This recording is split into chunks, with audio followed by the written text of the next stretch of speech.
রয়েছি সুস্মিতা সাহার বাড়িতে। দেখুন, আমরা গত কয়েকদিন ধরে অবগত হয়েছি এসপি পলাশ সাহা তার সুইসাইড এবং সুইসাইড নোট আসলে কি লেখা ছিল আমরা সবাই পড়েছি, আমরা মোটামুটি সবাই কম বেশি জানি। তো তার ওয়াইফ, আজকে তার সাথে আমরা সরাসরি কথা বলবো, কারণ যতগুলো ঘটনা প্রচার হয়েছে, যতগুলো কথা ঘুরছে, তো এই কথাগুলো কতটা যুক্তিযুক্ত, কতটা সত্যি, আমরা পলাশ সাহার মায়ের কথা শুনেছি, তার স্টেটমেন্ট নিয়েছি আমরা। এবার তার ওয়াইফের, যেহেতু একটা বাড়িতে তিনজন মানুষ থাকতেন, এই তিনজনের বন্ডিংটা কেমন ছিল, আজকে পলাশ সাহাকে কেন সুইসাইড করতে হলো, আজকে এত অল্প বয়সে বিয়ে হয়ে কেন আজকে তাকে লাল টিপ না করে সিধি সাদা করে কেন তাকে একটা সাদা অন্য করে আজকে ঘুরতে হচ্ছে, এই কথাগুলো শুনবো। আপনার নাম? আপনার নাম? কি হয়েছে আসলে? আচ্ছা, আপনি একটু আমাকে বলুন যে আপনার হাজবেন্ডের, দেখুন অবশ্যই আপনার হাজবেন্ড বা সে সুইসাইড করেছে, এটা কাম্য নয়, কিন্তু সংক্ষেপে একটু যদি বলেন যে আসলে এমন কোনো ঘটনা ঘটেছিল যার জন্য তাকে সুইসাইড করতে হলো? প্রচন্ড মানসিক অশান্তিতে ছিল সে। মানসিক অশান্তি মানে কি আপনাদের দাম্পত্য জীবনে কোনো কলহ ছিল, দাম্পত্য কলহ ছিল দুজনের মধ্যে, কোনো অশান্তি? আমার আর আমার হাজবেন্ডের পার্সোনাল কোনো ইস্যু নিয়ে কখনোই ঝামেলা হয় নাই। তাহলে আপনার কোনো সিরিয়াস কোনো ঝামেলা হয় নাই। বিয়ের প্রথম দিকে একটা দুইবার হলেও সেটা খুব সামান্য, যেটা স্বাভাবিকভাবে হয়ে থাকে প্রত্যেকটা হাজবেন্ড ওয়াইফের মধ্যে, সেটা খুব স্বাভাবিক ছিল। কিন্তু পরবর্তীতে 6 মাস 1 বছর পর থেকে আর কোনো ঝামেলা হয় না আমাদের পার্সোনাল কোনো ইস্যু নিয়ে। আমার হাজবেন্ডের মধ্যে কোনো সমস্যাই ছিল না। তাহলে সুইসাইড করার মতো এরকম একটা ঘটনা এরকম এসে গেল, এটা কেন হয়েছে আপনার দৃষ্টিতে? আমার শাশুড়ি মা, সে প্রথম থেকেই আমারকে চাইতো না বা আমাকে পছন্দ করতো না, বা তার কোনো একটা এথিক্স ছিল যে ঘরের বউ, বিয়ে হবে, বিয়ের পরে বাচ্চা নিবে, বউ থাকবে সংসার, আর বাচ্চা নিয়ে সে তার বাচ্চাকে নিয়ে, মানে আমার হাজবেন্ডকে নিয়ে সে থাকবে। সেই যে 34-35 বছর বয়স আমার হাজবেন্ডের, সেই 2.5 বছরে আমি দেখতেছি বিয়ের প্রথম 26 দিন জাস্ট আমাদের বাসা ভাড়া করতে যে সময়টা, বাসা দেখতে যে সময়টা লেগেছিল, সেটাই শুধু সময়টা লেগেছে। 26 দিন পর থেকে আমার শাশুড়ি মাকে আমার হাজবেন্ড নিয়ে আসছে, সাথে নিয়ে আসার কথা ছিল, বাট বাসা পায় নাই খুঁজে, ঢাকার বাসা একটু খুঁজতে তো টাইম লাগে। বাট ওই 26 দিন থেকে আমি এই 2.5 বছরে প্রত্যেকটা দিন, একটা দিন সকালে আমি দেখি নাই যে সে তার ছেলেকে খাওয়াই দেয় নাই। সে জাস্ট তার ছেলের জন্য যেটুকু ব্রেকফাস্ট তৈরি করা, যে তার ছেলে যতটুকু খাবে ততটুকুই রান্না করতো, অথচ ঘরে কিন্তু আমরা মাত্র 3টা মানুষ। সে তার ছেলেকে তার ব্রেকফাস্ট তৈরি করে খাইয়ে দিত, আর আমি আমার হাজবেন্ডটা ব্রেকফাস্ট করতেও পারতাম না, সে আমাকে করতেই দিত না। আমিও খুব শখ ছিল আমার হাজবেন্ডকে নিয়ে আমি সংসার করবো, আমার হাজবেন্ডকে আমি একটা পদ একদিন রান্না করে খাবো, কজ আমি তো জব হোল্ডার না, আমি স্টুডেন্ট, আমি নতুন বিয়ে করেছি, আমার স্বপ্ন ছিল, শখ ছিল, আমার শখ ছিল। আমার শাশুড়ি আমাকে সংসার করতে দিল না। কেন কোনো মা কেন চাইবে যে তার ছেলে সংসার সুখী না হোক, না থাকুক? এটা আমি কোনো সমস্যা কি আসলে? আমার শাশুড়িকে দেখতাম বিয়ের প্রথম থেকে সে তার ছেলের জন্য খাবার তৈরি করে, শুধু তার ছেলে যেটুকু খেতে পারে সেটুকু রান্না করে তার ছেলেকে খাইয়ে দিত। আর আমি আমার ব্রেকফাস্ট আর আমার শাশুড়ির ব্রেকফাস্ট আমি পরে তৈরি করতাম। আমার হাজবেন্ড তখন ঢাকায় কর্মরত ছিলেন চাকরিতে, তো সে অফিসে যাওয়ার পরে আমি আমার শাশুড়ি আর আমার ব্রেকফাস্ট তৈরি করতাম। অথচ আমরা ঘরে মাত্র 3টা মানুষ, সে যদি একটু খিচুড়ি রান্না করতো তার ছেলের জন্য, জাস্ট ওই কটা চাউলই নিত, আর কটা চাল ডাল বেশি নিলে কিন্তু আমরা 3টা মানুষ মাত্র। আর নতুন বউ আমি তো এমন না যে খুব মানে বাড়িতে অনেক মানুষ, সে বয়স্ক মানুষে 3টা মানে 5-6টা মানুষের রান্না করতেছে এমন না, সে বয়স্ক মানুষ, সে মাত্র 3টা মানুষের জন্য, একটা মানুষের জন্য রান্না করতেছে, আর বাকি 2টা মানুষের জন্য কয়েকটা চাউল নিলে সে। এমন আপনার শাশুড়ির মুখ থেকে আমরা এমন শুনলাম যে আপনি নাকি মারধর করেছেন বা করতেন আপনার হাজবেন্ডকে এবং আপনার শাশুড়িকে। এটা মিথ্যা কথা, এটা মিথ্যা কথা। আমার এই যে আমার শাশুড়ি আমাকে, যেদিন আমার হাজবেন্ড সুইসাইড করে, যে আমাকে আমার শাশুড়ি আহত করছে, ইভেন আমার চুলের মুঠি ধরে অনেক চুল ছিঁড়ে ফেলছে, চুল টানতে টানতে আমার মাথা ঘাড় ব্যথা গেছে, আমার এই যে ঘাড়ের এই পাশে দাগ আসছে চুলের এই দিক থেকে। তো না দেখুন, এটা আসলে অবশ্যই কেউ, এই যে আমার এই যে রক্ত বের হয়ে গেছিল, পরে আমি শুকিয়ে গেছে, আমার হাত মোড়ানো ছিল। মানে আমার হাজবেন্ড, আমি যাতে তার মা আমাকে হিট করতেছে, আমি যাতে তার মাকে প্রোটেক্ট করতে না পারি, মানে আমি নিজেকে যাতে প্রোটেক্ট করতে না পারি, সেজন্য আমার মানে সে বয়স্ক মহিলা ছিল, আমার হাজবেন্ড ভাবছে যে আমি যদি তার মা আমাকে মারতেছে, আমি যদি তাকে একটা ধাক্কা মারি সে তো পড়ে যেতে পারে, সেজন্য আমার হাজবেন্ড আমার হাত ধরেছিল। অথচ সে তার মাকে একবার বলে নাই যে মা তুমি ওকে এভাবে মেরো না, সে আমার হাত ধরে রাখছে। তো পরে আমি কি করলাম, আমার যখন খুব মানে একদম সহ্যের সীমা অতিক্রম হয়ে গেল, আমার চুল টানতে টানতে মাথা, যখন আমার মাইগ্রেনের প্রবলেম আছে, মাথা ব্যথা হয়ে গেল, চুল ছিঁড়ে যাচ্ছিল, আমি বুঝতে পারছিলাম যে একটা করে চুল ছিঁড়তেছে খোপার মধ্যে থেকে, যে এটা টানলে যেটা হয়। তো তারপরে আমার হাজবেন্ড আর আমার শাশুড়িকে আমি জাস্ট, আমার হাজবেন্ড এরকম হাত ধরা ছিল, আমি 2 হাত কোনো রকম ভাবে একটু শক্ত করে এইভাবে দুজনকে আমার শাশুড়ি পিছনে সেভ করার জন্য করলাম। তো আমার শাশুড়ি পিছনে যে দেওয়াল ধরলাম, আমার হাজবেন্ড দেখলাম আমার হাজবেন্ড আর কি ওদিকে সরে গেছে, মানে আমার ধাক্কা লেগে ওদিকে সরে গেছে, আর ওদিকে ছিল দেওয়াল। তো আমার হাজবেন্ডকে আমি যাতে তার মাথাটা দেওয়ালে না লাগে, আমি জাস্ট আমার ভাই হয় আমার হাজবেন্ডের এইখানে হাত দিছি, কারণ ও তো হাতে ধরলে তো ওকে আমি ধরতে পারবো না, মাথা যে লাগবেই, সো দ্যাট আমি এইখানে ধরছি যাতে মাথাটা না পড়ে। এর মধ্যে আমি যে ধরলাম ওর ঘাটটা ধরলাম, আমার শাশুড়ি এর মধ্যে আবার এসে আমার চুল টেনে আমার এত কিছু কেন, মানে এত মারামারি পর্যায়ে চলে গেছে মাত্র এটুকু সময়, এত কেন এত কিছু, এত এরকম একটা। তাহলে তো আবার সেই শুরু থেকে বলতে হয়। আগের দিন আমার হাজবেন্ড, মানে যে সেদিন যে মারা গেল 7 তারিখ 6 মে সকালে, আমার হাজবেন্ড অফিসে যাওয়ার সময় কখনোই আমাকে বাই করতে পারতো না, টাটা বা বাই দেওয়া, যে ওয়াইফ সে আমার একটা বাই করে যায়, সেটা পারতো না, একমাত্র তার মায়ের জন্য, আমার শাশুড়ি মার জন্য। সে পছন্দ করতো না, তাই যেদিনই করতো সে রেগে যেত। তারপর থেকে আমার হাজবেন্ড বাদ দিয়ে দিল বাই দেওয়া তার মায়ের সামনে।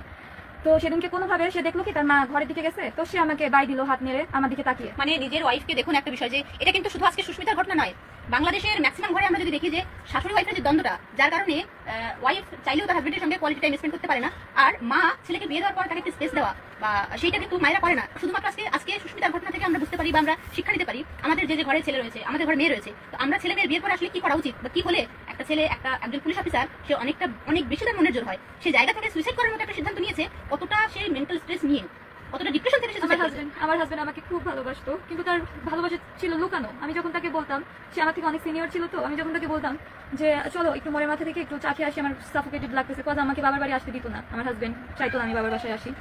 তো তখন সে বলতো কি, তাহলে মাকে বলি মা তুমি আমি একসাথে চলো হেঁটে আসি, চা খেয়ে আসি। আমি বলতাম আমার সাফোকেশনের কারণ তো তোমার মা, সে আমাকে প্রত্যেকটা সেকেন্ডে তুমি অফিসে থাকাকালীন যে পরিমাণে পেইন দিচ্ছে আমি সাফোকেটেড ফিল করতেছি, তো বাইরেও যদি সে যায় আমার সাফোকেশন যদি আমি সাথে নিয়ে যাই তাহলে আমি আর ফ্রি হলাম কিভাবে। আমার হাজবেন্ডের কথা ছিল ওটা, তো সে সেটা ক্যান্সেল করে দিল। তখন আমরা শান্তিনগরে ছিলাম, সে বলেই দিল যে না মা ছাড়া আমি যেতে পারবো না। কখনো যদি বলতাম যে চলো একটু রুফটপে যাই, সে কিন্তু তার মাকে নিয়ে রুফটপে হাঁটতে যেত। আমি যদি বলতাম যে আজকে আমি তোমাদের সাথে যাই, বলতো না বাসার বউ নতুন বউ ছাদে যাওয়ার দরকার নেই, ঘরে থাকো আমরা চলে আসবো হেঁটে যেতে। তো ওই দিনকে সে আমাকে টাটা দিল, তার মা কোনোভাবে ঘর থেকে মানে সে কি করতে গেছে জানি না, ব্যাক করে এসে দেখে তার ছেলে আমাকে বাই দিচ্ছে, সে সেটা দেখে ফেলছে, ব্যাস ওখানেই আমাকে আমার হাজবেন্ড শেষবারের মতো টাটা দিছে। আর আমাকে কখনোই টাটা দেয় নাই, সে কখনোই টাটা দেয় নাই, আর দিবেও না, সে আমাকে বাইও করে নাই। তো তখন যখন সে ঘর থেকে বের হচ্ছে তখন তার মাকে বললো কি মা আমি আসি। তার মা রেগে গেছে জন্য তার মা তার সাথে কথা বললো না, বললো মা আমি আসি, তুমি একটু রেস্ট নিয়ে তারপরে পুজো করতে যেও। তার মা কথাই বললো না, সে তার ঘরে চলে গেল, আমার হাজবেন্ড চলে গেল বাইরে অফিসে। সে চলে যাওয়া শেষ যাওয়া বলতে আমাদের যে হ্যাপিলি একটা বাই দিয়ে যাওয়াটা ওটাই ছিল তার শেষ যাওয়া। দুপুর হলো, আমার হাজবেন্ড রাস্তায় যেয়ে তার মাকে ফোন, মা তোমার মুখ কালো কেন দেখলাম। আমার হাজবেন্ড এত মা ভক্ত ছিল, তার মায়ের যে সে বের হয়েছে তার মা যে তাকে বলে নাই যে বাবা আচ্ছা আয়, তাহলে ওইটা যে সে বলে নাই এজন্যই তার মন খারাপ হয়ে গেছে আমার হাজবেন্ডের, যে মা কেন বললো না আমাকে আসার সময় যে বাবা আয় তাহলে। তো পরে আমার হাজবেন্ড রাস্তায় যেয়ে তার মাকে ফোন, আমি তো ঘরের মধ্যে ছিলাম, আমি শুনেছি যে সে তার মাকে ফোন দিচ্ছে, বলতেছে মা তুমি কেন রাগ করছো বা কিছু। আমি তো অ্যাজ ইউজুয়াল আমি 2.5 বছর ধরে দেখতেছি, এগুলো আমার মুখস্থ হয়ে গেছে অলরেডি।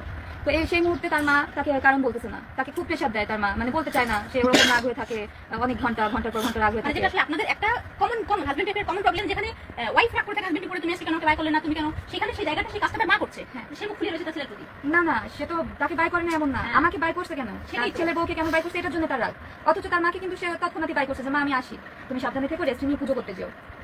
তো পরে তার মাকে যখন সে ফোন দিল কারণ জানতে পারলো, কিন্তু আমাকে সে বলে নাই। পরে আমাকে সে বলতেছে, আমি যখন ফোন দিয়ে জানতে চাইলাম যে কি জানতে পারছো তোমার মা কেন রাগ করলো, আমি দেখলাম সকাল থেকে তো হ্যাপি ছিল, সে তোমাকে খাইয়ে দিল। 2.5 বছর ধরে আমার স্বামীকে, আমার 34-35 বছর বয়স স্বামীকে, সে তার 12 বছরের সন্তান, বাবা হারা সন্তান যেমন ছিল সেভাবে সে খাইয়ে দিচ্ছে। আচ্ছা আপনাদের মধ্যে আপনাকে খাইয়ে দেওয়া বা সে আপনাকে খাইয়ে দেওয়া এরকম কখনো হয়েছে?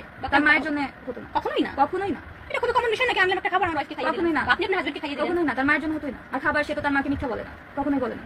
সে তার মায়ের সামনে আমাকে খাইয়ে দেবে, তার মা সহ্য করবে নাকি, কখনোই না। ইভেন আমি একটা ভালো খাবার রান্না করলে সে বলতে পর্যন্ত পারতো না। একবার বলছে যে বা আজকে রান্নাটা তো ভালো হয়েছে, তার মা খাইলই না, সে খাওয়ার সময় থেকেই রাগ, মানে খাবার অর্ধেক খেয়ে উঠে চলে গেল। পরে সে তার মা যে ঘরের রুমে দরজা আটকাই দিল, সে তার মাকে যে পরে খেয়ে দিয়ে উঠে বললো যে মা কি হয়েছে, কি সমস্যা হলো। সে বলতেছে এত বলার কি আছে, ঘরের বউ রান্না করবে এটাই তো স্বাভাবিক, ভালো রান্না করবে না তাকে বাইরের মহিলা এসে ভালো রান্না করে দিয়ে। দেখুন এক মিনিট, আমি বারবার পজ দিচ্ছি এই কারণে, কারণ আজকে সুস্মিতার যেটা হয়েছে আমরা কখনো চাই না সুস্মিতা বলে কেউ সুইসাইড করুক, এটা আমরা কখনো চাই না। দেখুন যে মায়ের ছেলেরা বা যে ওয়াইফের হাজবেন্ডরা পুলিশে চাকরি করে, তো আপনারা একটা বিষয় মাথায় রাখবেন, তারা যখন বাইরে কাজ করে তারা কিন্তু প্রচন্ড স্ট্রেসে থাকে। তো বাইরের স্ট্রেসটা বাইরে এসে বাড়িতে মানুষ কেন আসে, একটু শান্তির জন্য।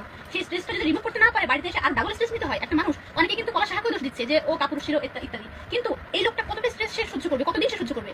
এর আগে বিয়ের আগ পর্যন্ত সে একা ছিল, বিয়ের পরে যখন দুজন হয়েছে সে কিন্তু দুজনকেই ভালোবাসে, কিন্তু তার ভালোবাসাটা সে দেখাতে পারছে না তার ওয়াইফের প্রতি, একটা ওয়াইফের রেসপেক্টেশন তার হাজবেন্ডের প্রতি, কিন্তু সেটা যে ওপেনলি করবে সে পারছে না। এই কষ্টের জায়গাটা অনেক পুরুষের রয়েছে, সেই কষ্টের জায়গা থেকে আজকে সুইসাইড করেছে কলা শাহা, এটা আমরা মনে করি। আপনার কি মনে হয়? তার মায়ের এই অত্যাচার সেকেন্ডের পর সেকেন্ড আমাদের একটা জায়গায় মানে ঘুরতে যেতে দিত না। আমরা হানিমুনে গিয়েছি, সে সাথে যাবে, সে রাগারাগি আমরা একটা রাত মাত্র হানিমুনে যে কক্সবাজার বাজার কাটাতে পারছি।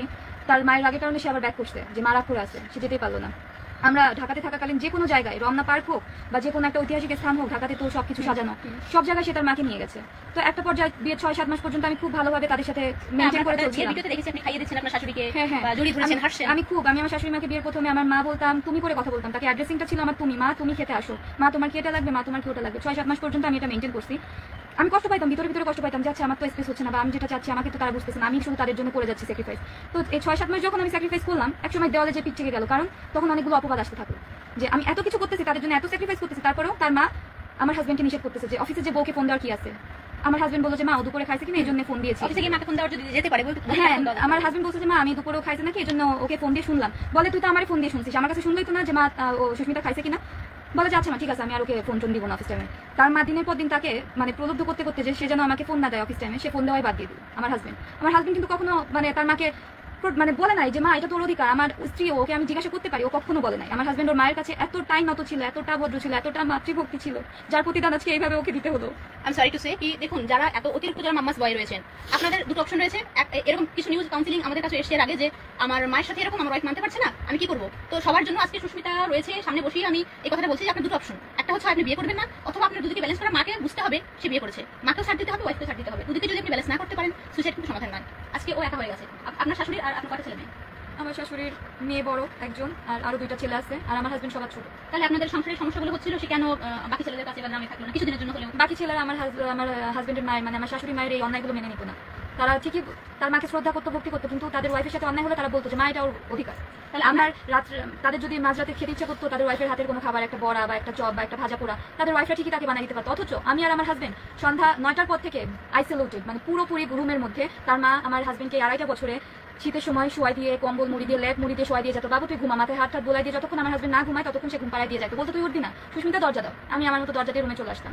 বিয়ের প্রথম যে হাজবেন্ড ওয়াইফের কোয়ালিটি টাইম কোনো কিছু ছিল না। মানে আমার শাশুড়িকে আমি নিজে আমার হাজবেন্ডকে বলেছিলাম, আমরা ঢাকায় শান্তিনগরে শেলটিক রহমান ভিলায় 20 তলায় 18 তলায় বাসা ভাড়া নিয়েছিলাম।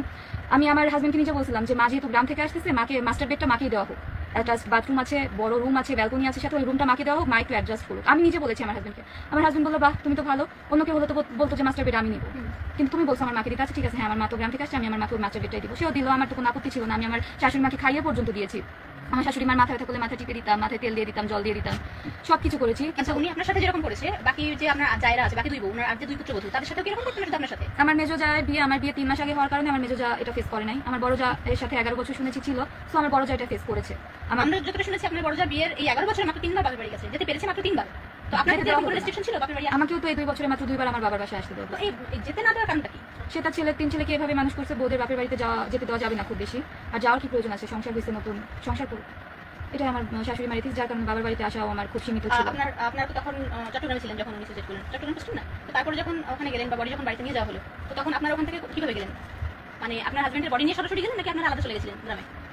আমাকে গ্রামে নিতে দেওয়া হয় না, কারণ আমার ভাসুররা আমার হাজবেন্ডের মারা যাওয়ার খবর পেয়ে তারা ইন্টারভিউ দেওয়া শুরু করছিল। তারা আমার প্রতি তাদের যে আমার ক্ষোভটা দেখেছি আমার সাথে, হ্যাঁ আমার বড় ভাসুর, মেজো ভাসুর তো নিজে ইন্টারভিউ দিয়েছে। মেজো ভাসুরের ওয়াইফ পাশ থেকে বলতেছে যে আমার মা বাবা ভাই নাকি আমার সাথে আমার হাজবেন্ডকে প্ররোচনা দিছে আত্মহত্যার জন্য, অথচ আমার মা বাবা ভাইয়ের সাথে আমার হাজবেন্ডের কথাই হতো না। তার গেছে কতবার আপনার বিয়ের পরে? আমার বাবার বাসা থেকে আমার শ্বশুর বাড়িতে মানে আমার হাজবেন্ডের বাসায় একবারও যাওয়া হয় না। আমার 2টা ভাই মাত্র একবার গিয়েছিল, তাও বিয়ের পর আমার কিছু জিনিসপত্র দেওয়ার জন্য তারা গিয়েছিল। আর আমার মা বাবা কখনোই যায় নাই, কখনোই না। তারা যে একটা জামাই আদর পাবে বা জামাই বাসায় যাবে, সেটা তারা পায় না। তারা যায় নাই। 2.5 বছর যাবত আমার শাশুড়ি মা, আমার হাজবেন্ড, আমার মা বাবাকে তাদের বাসায় অ্যালাউই করে নাই। দেখুন, আজকে আপনার কথাগুলো, আপনার এই বিষয়টা বাইরে আসার পরে কিন্তু অনেকেই তাদের কথা বলছে যে তাদেরও এরকম সমস্যা, অনেক ছেলেরা এরকম রয়েছে যে এই মা ভক্ত ছেলে বা ওয়াইফের সাথে সে টাইম কাটাতে না পারা।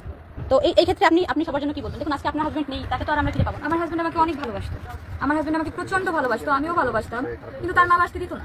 তার মা আমাকে তার সাথে ছাড়তোই না, থাকতেই দিত না। একই ফ্ল্যাটের মধ্যে আছে, তার মা তার মায়ের রুমে, আমি আমার রুমে। আমার হাজবেন্ড যদি ওয়াশরুমের জন্য আমার রুমে আসতো, তার মার সাথে ফোন, কিরে কই গেলি? আমার হাজবেন্ড সাথে আবার ওয়াশরুম করে তার মায়ের রুমে সোজা। যতটুকুন সে তো পুলিশে ছিল, সে তো ডিফেন্সে ছিল, সে যেহেতু টাইম পায় না, দিনের বেলা যতটুকু টাইম পাইতো তার মা তাকে আটকে রাখতো তার কাছে। তার মা তাকে খাইয়ে দিচ্ছে বা গল্প করতেছে, তার মা তাকে নিয়ে কীর্তন শুনতেছে বা টিভি দেখতেছে, সিনেমা দেখতেছে, খবর শুনতেছে। সে তার ছেলের কাছে বলতেছে এটা কর বাবা, এটা কর বাবা, এটা কর, এটা কর, আয় বাবা এটা করি, আয় বাবা ওটা করি। আমার কাছে টোটালি আসতে দিত না। সে তার ছেলেকে নিয়ে তার রুমেই থাকতো যতটুকুন আমার স্বামী দিনের বেলায় বাসায় থাকতো। আমি আরেকটা কথা বলছি, দেখুন আমরা অলরেডি সবাই জানি যে পলাশবাবু এবং সুস্মিতার বয়সের গ্যাপ 10-এর বেশি। আমি এক্স্যাক্টলি এজটা বলছি, কিন্তু মিনিমাম 10 বছরের গ্যাপ। একটা 20 বছরের মধ্যে বা 20-এর আশেপাশে বয়সের মেয়েরা তার চাওয়া একরকম হয়, একটা ম্যাচিউর ছেলে বা ম্যাচিউর মেয়ের চাওয়া ভাবনা কিন্তু অন্যরকম হয়। আপনি যখন একটা 20-এর আশেপাশের মেয়েকে, 21-22 বা 20-এর নিচে মেয়েকে বিয়ে করবেন, আপনি যদি তার মেন্টাল হেলথ বুঝতে না পারেন, তার চাওয়াটা আপনি বুঝতে না পারেন, সেক্ষেত্রে কিন্তু সংসারে কখনো শান্তি হবে না। আপনি যদি সেটা না বোঝেন, হয় আপনাকে ম্যাচিউর মেয়ে বিয়ে করতে হবে, আপনাকে 25+ মেয়ে বিয়ে করতে হবে। যদি না করেন তবে তাকে তার মতো ট্রিট করতে হবে। এবার সেটা দেখে যদি পাশে হয়, আজকে কিন্তু সুস্মিতা এইভাবে কাটছে। আজকে এরকম ওর কাদার কথা নয়, ও অনার্স ফার্স্ট ইয়ার পড়ে। কোথায় করছো সুস্মিতা? ও এতটাই ভেঙে পড়েছে, ও উঠতে পারছিল না বিছানা থেকে। আমরা অনেকের ইন্টারভিউ দেখেছি, এসে আমরা 1 ঘন্টা বসে রয়েছি। ও অনেক কষ্ট করে উঠে এসে এইভাবে বসেছে, তবু ওকে ধরে নিয়ে বসাতে হয়েছে। ও সোজা হয়ে হাঁটতে পর্যন্ত পারছে না। এত পাচ্ছে যে এরকম আজকে ওর অবস্থা। তো দেখো কেন প্লিজ, ও অনেক ছোট, আমি ওকে প্রথম দেখা কিন্তু তবু তুমি করে বলছি, ছোট বোনের মতো। আজকে তোমার কষ্টটা অনেকগুলো মেয়ের কষ্ট। এই সুইসাইডের যে কারণ আমরা মোটামুটি বুঝে গেছি, আমরা মানে সমস্ত দর্শক বা সমস্ত বাংলাদেশ বা বিভিন্ন দেশের মানুষ। অবশ্যই শুনে আমাকে সংসার করতে দিল না। আমি ওনাকে বলেছিলাম যে মা একটু স্পেস দেন, আমি আমার হাজবেন্ডকে নিয়ে একটু সংসারটা করি, দিল না। আমার হাজবেন্ড যবে থেকে আমার হাতে রান্না ভালো খাওয়া শুরু করলো, সে আমাকে রান্নাও করতে দিল না। সে আমার হাজবেন্ড বাজার থেকে কি বাজার করতেছে সে আমাকে দেখতেও দিত না। সে সবকিছু নিজে নিয়ে নিজের মতো রাখতো, নিজের মতো রান্না করতো। আমার হাজবেন্ডের ইচ্ছাও রান্না করতো না। সে একটা কি বলবো, সে নিজের স্বার্থ মতো তার যা মন চায় সেটাই রান্না। আমার হাজবেন্ড একটু ভর্তা ভালোবাসতো, একটু পদে পদে রান্না ভালোবাসতো, কয়েক পদের ভর্তা হবে, একটু রান্না ভালো হবে কয়েক পদের। বলতো মা আমি আলু ভর্তা ভালো খাই, সে বলতো আলু খাওয়া ভালো না। সে বেগুন ভর্তা ভালো খেতো, সে বেগুন ভর্তাই করতো। আমার হাজবেন্ড বলতো মা দুধ তো গরমই ভালো লাগে। বলতো বাবা দুধ গরম করে তোকে সাথে সাথে খাওয়াবো কেমনে, আমি আগে জাল দিয়ে রাখছি, ঠান্ডা হয়েছে, খা, সমস্যা নাই। তো আবার মানে কি বলবো, মানে আমার হাজবেন্ডের ইচ্ছা মতো, আমার হাজবেন্ডের যদি কখনো ইচ্ছা করতো যে আমি তাকে একটু পোলাও বা মাংস রান্না করে খাওয়াতে পারতাম না, কারণ আমার শাশুড়ি মা বাসায় মাংস খেতেন না। সে ডিম মাছ খেতেন কিন্তু মাংস খেতেন না। বিয়ের প্রথম মাত্র 1 থেকে 2 বার বাসায় মাংস আনা হয়েছিল। তো আমার শাশুড়ি মা আমরা যখন মাংস খেতাম তাকে কিন্তু আমি ডিম ভুনা করে দিতাম, মাছ রান্না করে দিতাম, আর আমাদের জন্য মাংস রান্না করতাম। তো দেখা যেত কি তাকে এত কিছু রান্না করে দেওয়ার পরে তার মুখ কালো। আমরা 3 জন একসাথে বসে খাইতাম, যখন দেখতাম তার মুখ কালো। তো তার ছেলে একদিন জিজ্ঞাসা করলো যে মা তোমার মুখ কালো কেন, কি হয়েছে?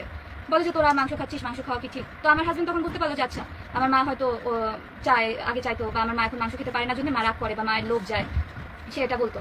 তখন থেকে আমার হাজবেন্ড আমাদের বাসায় মাংস আনা বাদ দিয়ে দেয়। এই যে বাসায় যে এতগুলো কাজের মহিলা, এই যে ঢাকার বাসায় 2 জন কাজের মহিলা ছিল, আমরা শান্তিনগর যখন ছিলাম তখন একজন, আর রমনা পুলিশ কমপ্লেক্সে যখন ছিলাম তখন একজন। আবার এই বাসায় আছে মানে চিটাগাং যে বাসায় ছিলাম সেই বাসায় কাজের লোক ছিল। কেউ বলতে পারবে না যে আমার হাজবেন্ড মাংস আছে কোনোদিন, একমাত্র আমার শাশুড়ি মার কারণে। আমার শাশুড়ি মা বাসায় মাংস আনতে দিত না। অথচ আমার হাজবেন্ডের বয়স কিন্তু খাবার দাবারের।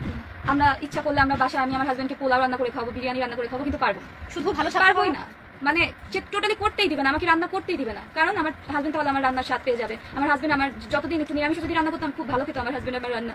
আমাকে কখনো আমার হাজবেন্ডের রান্না করে খাওয়াতে হলো না, একটু পাত পেরে খাওয়াতে পারলাম না। কোথাও বাইরে বের হলে আমার শাশুড়ি মা অলওয়েজ আমাদের সাথে বের হবে, অলওয়েজ বের হবে, কখনো স্পেস দেয় নাই আমাদের। সে বাইরে বের হয়ে তার ছেলের হাত ধরে হাঁটতেছে, অথচ আমি পিছন পিছন বা সামনে সামনে হাঁটতেছি। আমার হাজবেন্ড আমার নতুন বিয়ে হয়েছে, আমার হাত ধরার অধিকার নেই। আমি যদি ভুল করে কখন হাত ধরে বসতাম তখনই সে রেগে থেকে অস্থির। আমার শাশুড়ি মা হাত ছেড়ে, সে তার ছেলের হাত ছেড়ে দূরে চলে যাচ্ছে, নিজের মতো হাঁটতেছে। তার ছেলে বলতেছে মা কি হয়েছে, আমার সাথে আসো, সে আসবে না। পরে আমার হাজবেন্ড বুঝতে পারলো যে আচ্ছা আমার হাত ধরছে জন্য আমার মা রাগ করছে, সে আমার হাত আর ধরতো না। একটা জায়গায় গেলে পরে সে অলওয়েজ গাড়ির মধ্যে তার ছেলেকে কথা বলতো আর বলতো, আমার সাথে কখনোই মানে একটু স্পেস দিত না যে তুই তোর ওয়াইফের সাথেও আসছিস কথা বল, কখনো দিত না। বাইরে বের হলে সে তার ছেলের হাত ধরে হাতা থেকে মানে বাসা থেকে যে হাত ধরে বের হতো, বাসায় ঢুকতো হাত ধরে। তার মায়ের কথা ছাড়া সে একটা জায়গায় যেতে পারবে না। তার মা বলবে সন্ধ্যার মধ্যে বাসায় আসতে হবে, আমি সন্ধ্যার পরে বাসায় থাকবো না। সে যদি বিকেল 4টায়ও বের হয়, ঢাকাতে তো কত জ্যাম, দেখা গেল সে পৌঁছাইছে 6টার সময়, কি বলবো কোথায় পৌঁছাইছে, জগন্নাথ হলে সরস্বতী পূজা একবার 4টায় বের হয়েছে, পৌঁছাতে বেজে গেছে 6:30। তার মা গেটে ঢোকার আগে বলতেছে ব্যাক কর, সন্ধ্যা হয়ে গেছে। এতগুলো টাকা খরচ করে আমরা জগন্নাথ হলে গেলাম সরস্বতী পূজা দেখার জন্য, দেখতে পারলাম না। তার মার কথাই আমার হাজবেন্ড আবার এক দিদি বলছে যে আপনার শাশুড়ি আপনাকে শুধু প্রতিযোগী ভেবেছে, কখনো পুত্রবধূ ভাবতে পারেনি।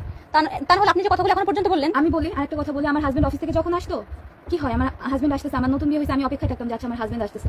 যে কলিং বেল পেতাম, শব্দ পেতাম, আমি দৌড়ে যেতাম আর হাজবেন্ডের দরজা খুলতে, আমার শাশুড়িও দৌড়ে আসতো। একদিন দেখলাম কি, মানে আমার রুম থেকে সোজা যে আমার শাশুড়ির রুম ক্রস করে তারপরে মেন গেটে যে দরজা খুলতে হয়, আমার শাশুড়ি আমাকে ধাক্কা মেরে দিয়ে তার ছেলে দরজা খুলে দিল। সেদিনকার পর থেকে আমি আর আমার হাজবেন্ডের দরজা খোলার জন্য কখনো দৌড়াই নাই। আমার শাশুড়ি আগে যে দরজা খুলতো তারপর আমি যেতাম। আমি আমার হাজবেন্ডের সামনে একটা গ্লাস বাইরে থেকে আসছে, একটা গ্লাস জল ধরলে আমার শাশুড়ি আরেকটা গ্লাস জল এনে ধরতো। মানে সে জাস্ট প্রতিযোগিতা করতো যে দেখবো যে আমার ছেলে আমার হাতে জলটা নিচ্ছে না তোর হাতে জলটা নিচ্ছে। ঠিক এখন আমার হাজবেন্ডের তো মাতৃভক্তি, বা কোনো ছেলে কি চায় যে বউয়ের মা জল ধরে দাঁড়ায় আছে সে কি পারে বউয়ের হাতে জলটা নিতে? পারে তো না। সে বলতো সুস্মিতা তুমি জল রেখে দাও, আমি পরে খাচ্ছি, মা দাও জল দাও। এটা হচ্ছে আমার হাজবেন্ড। সে এত মাতৃভক্তি, এত ভালোবাসতো। সে তার মায়ের স্বপ্ন পূরণের জন্য, তার মায়ের প্লেনে ওঠার স্বপ্ন ছিল, তার মাকে প্লেনে উঠাইলো, ঢাকা থেকে চিটাগাং প্লেনে নিল, চিটাগাং থেকে ঘুরিয়ে টুরিয়ে তার মাকে প্লেনে করে ঢাকা এনে পৌঁছালো। আবার তার মায়ের শখ ছিল অ্যান্ড্রয়েড ফোনের। এখনো স্টিল আমার শাশুড়ি মা 2টা ফোন ইউজ করে, একটা বাটন সেট, একটা অ্যান্ড্রয়েড সেট। তো অ্যান্ড্রয়েড সেটটা আমার শাশুড়ি মা যখনই ইচ্ছা প্রকাশ করলো যে সে অ্যান্ড্রয়েড সেট ইউজ করবে, আমার হাজবেন্ড বেতন পেলো, আমার হাজবেন্ড খুব সৎ মানুষ ছিল, বেতন পেলো সাথে সাথে 15 দিনের মধ্যে তার মা মানে বেতন যখন তার মা ইচ্ছা পোষণ করছে তার 15 দিন পরে সে বেতনটা পাইছে। বেতন পাওয়ার সাথে সাথে ওই দিন বেতন পেয়ে হাতে পেয়ে ওই দিন দুপুরে সে অফিস শেষে তার মায়ের জন্য ফোনটা নিয়ে আসছে, কিনে অ্যান্ড্রয়েড সেট নিয়ে আসছে, তার মায়ের হাতে দিচ্ছে। তার মায়ের কথা কি হবে যে বাবা ফোন আনছিস, এটা না। তার মায়ের হাতে ফোন দেওয়ার সাথে সাথে তার মায়ের প্রথম কথা ছিল তোর বউকে যে ফোনটা দিচ্ছে ওইটা বেশি দামি না আমার ফোনটা বেশি দামি। আপনার ঘটনা শুনছে যারা অলরেডি এখন 1500 লাইভে রয়েছে, যুক্ত রয়েছে আপনার সাথে, আপনাকে সাপোর্ট করে। তার কারণ দেখুন আমি বারবার বলছি আজকে সুস্মিতার ঘটনা শুধু একা সুস্মিতা নয়, আমাদের গ্রাম বাংলায় ঘরে এমন এমন হাজার হাজার হাজার হাজার সুস্মিতা আছে যারা তার কথাটা বলতে পারে না, যারা নিজে এক্সপ্রেস করতে পারে না। তো সুস্মিতা আরেকটা কথা কি, শুধু ভালো ছাত্র হলে, অবশ্যই পলাশবাবু ভালো ছাত্র ছিলেন বলে তিনি বিসিএস ক্যাডার হয়েছেন, কিন্তু শুধুমাত্র ভালো ছাত্র হলে কিন্তু সংসার মেনটেন করা এটা হয় না। মাকে ওয়াইফকে ব্যালেন্স করা এবং উনি যে কাজটা করতেন ওর কতটা কষ্ট, একটা বাচ্চা একটা মেয়ে ওর কতটা কষ্ট মনে জমে রয়েছে, যার কারণে ও নিজেকে গুটিয়ে নিয়েছে আসলে। তার পক্ষে যখন তার ছেলে কত খুশি করে আসছে যে মায়ের আমি একটা স্বপ্ন পূরণ করলাম, একটা অ্যান্ড্রয়েড সেট এনে দিলাম। তার মায়ের মুখে মানে তার মায়ের হাতে যখন ফোনটা দেওয়ার পরে তার মায়ের মুখ থেকে সে যখন কথাটা শুনলো, তার নিজের ফোন, সে যে ফোনটা ইউজ করতো তার ফোনটা হাতে ছিল, হাত থেকে ফোনটা পড়ে গেল। যে মা এটা কি বলতো, বাট তার মাকে আবার সে বুঝতে দেয় না। তার মা বললে যে ফোন করে গেল কেন, বলে যে মা সিলেক্ট কেটে ফোন করে গেছে। সেই আমার হাজবেন্ড আমাকে রাত্রিবেলায় বলতেছে, দেখছো আমার মায়ের মেন্টালিটি, আমি ফোন এনে দিয়েছি, সে জিজ্ঞাসা করতেছে তোমার ফোন দামি বেশি, তোমাকে যেটা কিনে দিয়েছি নাকি তার ফোন দামি বেশি। আমি বললাম তাহলে বোঝো তোমার মা তোমাকে ঠিক কতটা ভালোবাসে, তোমার মা কি আদৌ তোমাকে ভালোবাসে নাকি সে তার স্বার্থকে ভালোবাসে। তুমি যে বললাম উনি সুইসাইড নোটে লিখেছিলেন যে স্বর্ণ আপনার আর বাচ্চা সবকিছু আপনার মায়ের, সরি আপনার শাশুড়ি। তো এই বিষয়টা আপনি একটু ক্লিয়ার, মানে আপনি তো জানতেন না কারণ সুইসাইড করে দিয়েছে তার ভাবনার জায়গা থেকে, আপনি কি বুঝলেন আপনার জায়গা থেকে আপনি বলবেন। আমার হাজবেন্ড জানতো, তার দুই ভাইকে চিনতো, তার দিদিকে চিনতো, তার মাকে চিনতো, তার পরিবার কি পুরোটাই ওনার টাকা চলতো? আমি শুনেছি এটা অনেক চলতো, অনেক। আমার বিয়ে অব্দি অনেকটাই, আমার বড় ভাসুর শুনেছি যে আমার হাজবেন্ড যখন ছোট ছিল আমার বড় ভাসুর সংসার টানতো, বাট আমার হাজবেন্ড যখন এস্টাবলিশ হলো তখন থেকে আমার হাজবেন্ডের অনেক কন্ট্রিবিউশন ছিল আমার তার ফ্যামিলিতে। তো এই যে যেমন আমাদের বিয়ে অব্দিও আমার হাজবেন্ড ফ্ল্যাট বাসায় তাদের ভাইকে তার মাকে রাখতো। আমার বিয়ের পরে তার মাকে যখন নিয়ে আসলো তার মা বললো যে এখন আর বাসার ভাড়া দেওয়া লাগবে না, আমার তো বাসা আছে। তো সে তার ভাইরা চলে গেল, আর এক ভাই ফ্ল্যাটে থাকে আর বড় ভাই চলে গেল। তো আমার হাজবেন্ড অনেকটাই কন্ট্রিবিউশন ছিল। আমার মেজো ভাসুরকে সে, মানে আমার মেজো ভাসুর খুব বেশি কিছু করতে পারে না, অথচ সে বিয়ে করছে, তার বিয়ের খরচটাও আমার হাজবেন্ড বলছে যে সে অনেকটা। আপনি অনেকটা দেখুন, এখন পর্যন্ত উনি উনত্রিশ যথেষ্ট রেখে রেখে বলছে। দানি হুজুরের কাছে যতটা খবর আছে যে উনি মেইনলি মানে 90% খরচ উনি বহন করতেন। আমি জানি না সত্য মিথ্যা, কিন্তু এটা আমাদেরকে অনেকে বলেছেন যে ইভেন আমার শাশুড়ি যে আমার বিয়ের আগে আমার বড় ভাসুরের কাছে থাকতেন, আমার শাশুড়ি ওষুধপত্র থেকে শুরু করে ডক্টর দেখানো থেকে শুরু করে জামা কাপড় যা লাগতো যাবতীয় সবকিছু আমার হাজবেন্ড বহন করতো। আমার হাজবেন্ড আমাকে নিচে বলে গেছে যে এটা আমার মায়েরও হবে, আমি বাদ বাকি সবকিছু আপনার শাশুড়ির। এই বাদ বাকিটা কি? বাদ বাকি সবকিছু সে কন্ট্রিবিউশন করতো সংসারে, আর কিছু তো ধরেন তার বড় ভাই, হ্যাঁ তার বড় ভাই কিছুটা মানে কন্ট্রিবিউশন ছিল। ননদকে বলেন কোঅর্ডিনেট করতে। ননদ আমাকে পছন্দ করে তার ভাইয়ের বউ করছে। তো ননদের উপর আমার হাজবেন্ডের বিশ্বাস ছিল, আমার ননদ হয়তো তার শুভাকাঙ্ক্ষী হওয়ার কারণে আমার ননদকে সে কোঅর্ডিনেট করতে বলছে। সে তার দিদি তো, একমাত্র দিদি তো, তার দিদির ছেলের বয়সী সে, মানে আমার ননদের যে মেয়ে আর আমার হাজবেন্ড মাত্র 2 বছরের ছোট বড়। তো তার দিদি তাকে ছোট থেকে ছেলের মতো করে মানুষ করছে, সেজন্য সে তার দিদিকে বলে গেছে কোঅর্ডিনেট করতে, তার দিদির প্রতি আশা রেখে। তো আপনার হাজবেন্ডের মৃত্যুর পরে আপনার ননদ বা আপনার শাশুড়িদের ওই ভূমিকাটা বলেন, যখন জানতে পারলো প্রথমে আপনাকে ফোন করা হয়েছে অ্যাজ এ ওয়াইফ, আপনার কাছে ফোনটা আসবে, তারপরে তাদের বাড়িতেও জানানো হয়েছে। হ্যাঁ, আমার হাজবেন্ড জানতো যে তার ভাই তার দিদিরা কখনোই আমাকে আমার হাজবেন্ডের সম্পত্তি কি একটা কোটি পয়সাও দিবে না, আমার হাজবেন্ড তার ফ্যামিলিকে চিনতো। তো সে কারণে সে উল্লেখ করে দিয়ে গেছে যে যতটুকু স্বর্ণ, মানে স্বর্ণ যেটুকু আছে সেটুকু যেন আমি নিয়ে যাই, আর তার যে জমি আছে, ব্যাংক ব্যালেন্স যা আছে, বা এই যে সে যে লিখে গেছে যে স্বর্ণবাদে যা কিছু আছে তা সব তার মায়ের। স্বর্ণের কথা উল্লেখ করছে, সে এমনভাবে উল্লেখ করে আমাকে দোষী সাব্যস্ত করে দিয়ে গেছে যে সে অ্যাজ ইফ সে একটা এসপি ছিল। দেশবাসী সবাই ভাবতেছে যে সে একটা এসপি, তার মানে তার ভরি ভরি গহনা ছিল, বাট না, যা গহনা ছিল সেটা আমার বিয়ের ভিডিও ফেসবুকে এখন ভাইরাল। বিয়ের ভিডিওতে আপনারা চেক করলে পারেন যে সে একটা প্লেটে যতটুকু স্বর্ণ দিচ্ছে ততটুকুই। আর বিয়ের মাত্র 2 বছর হয়েছে, এর মধ্যে সে আর স্বর্ণ কিভাবে বানিয়ে দিবে, আর স্বর্ণের যা উত্তিরা। বিয়েতে একটা ভালো খরচ হয়। বিয়ের খরচ ওই তারাশি গ্রামে জানা মতে তখনকার সব থেকে, মানে এই 50 বছর, গোটা 50 বছরে আমার হাজবেন্ড সব থেকে বেশি বড় করে তার বিয়ের উদযাপন করেছে, যার কারণে সে বিয়ের 2 বছরের মধ্যে আমাকে আর গহনা কিভাবে দিবে সেটা নিয়ে। এটা তো আর যেটা হয় কি হিন্দুদের জন্য যেটা হয়, যেহেতু মেয়েরা বাপের বাড়ি সম্পত্তি পায় না, তো মা বাবা বা ভাইরা যেটা চায়, এবং আমি এই বাড়িতে এসে সবাইকে দেখছি ওরা তাদের বোনকে এত ভালোবাসে। এই মাসিমাকে দেখি, মাসিমা একজন হিন্দু মানুষ শাখা সিঁদুর করে, উনি টিপ করছেন না, সিঁদুর করছেন না, কেন কি তার মেয়ে কপাল ফাঁকা করে ঘুরছে, তাহলে আমি কি করে সাজি, এটা উনি জন্য উনি সাজছে না পর্যন্ত। তো সেই জায়গা থেকে বিয়ের সময় সব মা বাবা চায় যে আমি যতটুকু পারি মেয়েকে ওই সময় দিয়ে দেওয়ার, তাতে করে এটা আমি ধরে নিতে পারি ওকে যে গয়নাটা নিতে, অনেকে জিজ্ঞেস করছেন গয়নার বিষয়ে, তো ওকে যে গয়নাটা নিতে বলা হয়েছে তার উনি তো ওনার বাড়িতে দেবেনি, কিন্তু এইটুকু সময়ের মধ্যে ম্যাক্সিমাম টাইম বাপের বাড়ি থেকে দেওয়া, এটা খুব সম্ভব। আমার বাবার বাড়ি থেকে যা দিয়েছে বিয়ের সময়, আর আমার হাজবেন্ড আমাকে যা দিয়েছে বিয়ের সময়, সেটা বিয়ের ভিডিও যেহেতু ফেসবুকে ঘোরাফেরা করতেছে, আপনারা চেক করলে জানতে পারবেন যে কতটুকু স্বর্ণ হতে পারে ওখানে। তো স্বর্ণ সে উল্লেখ করে দিয়ে গেছে, জাস্ট সে তার বউকে অন্তত কিছুটা হলেও, আমার নামে সেই 2 বছরে কিছুই করে না, কিচ্ছু না। 2 বছরে কি করবে সেটাই, সে তো আমাকে ভালোবাসতো, সে তো ভাবছে যে আমি তো আমার বউকে ফিউচারে অনেক কিছু করে দেবো, সেজন্য আমাকে সে 2 বছরে কিছুই করে দেয় না। অনেকে কিন্তু আপনার মা বাবাকে লোভী বলছে যে লোভী ওরা, এই কারণে। আমার হাজবেন্ড সৎ মানুষ ছিল, তার কখনোই অঢেল কিচ্ছু ছিল না। তার ক্যারিয়ার জগতে প্রত্যেকটা মানুষ, প্রত্যেকটা অফিসার তার জন্য চোখে জল ফেলছে, প্রত্যেকটা মানুষ তার জন্য জল ফেলতেছে যে এরকম সৎ মানুষ আমার হাজবেন্ড 8টা সরকারি চাকরি পুরোপুরি কোয়ালিফাইড ছিল, আর যে 4টা, মোট সে 12টা চাকরি ইন্টারভিউতে উত্তীর্ণ হয়ে গেছিল, বাকি 4টা সে বাইবাতে যায় নাই, বিকজ 8 নম্বর চাকরিটাই তার পুলিশ ক্যাডারে ছিল, যার কারণে বাদ বাকি আর 4টার বাইবাতে সে যায় নাই, অ্যাটেন্ডই করে নাই। তো আমার হাজবেন্ড এত ট্যালেন্টেড, এত সৎ মানুষ ছিল, প্রত্যেকটা মানুষ তার জন্য প্রত্যেকটা দেশ কাঁদতেছে, একমাত্র তার মায়ের এই অশান্তি মানসিক অত্যাচারের কারণে আমার হাজবেন্ড আজকে নেই। আমার আজকে এই দিনটা দেখতে হলো, আমার আজকে তার জন্য এইভাবে সামনে আসতে হলো। আমার হাজবেন্ড কখনো চাইতো না আমাকে কেউ দেখুক, আমাকে সে খুব প্রোটেক্ট করে রাখতো, এত ভালোবাসতো আমাকে, তার মতো করে কেউ ভালোবাসবে না।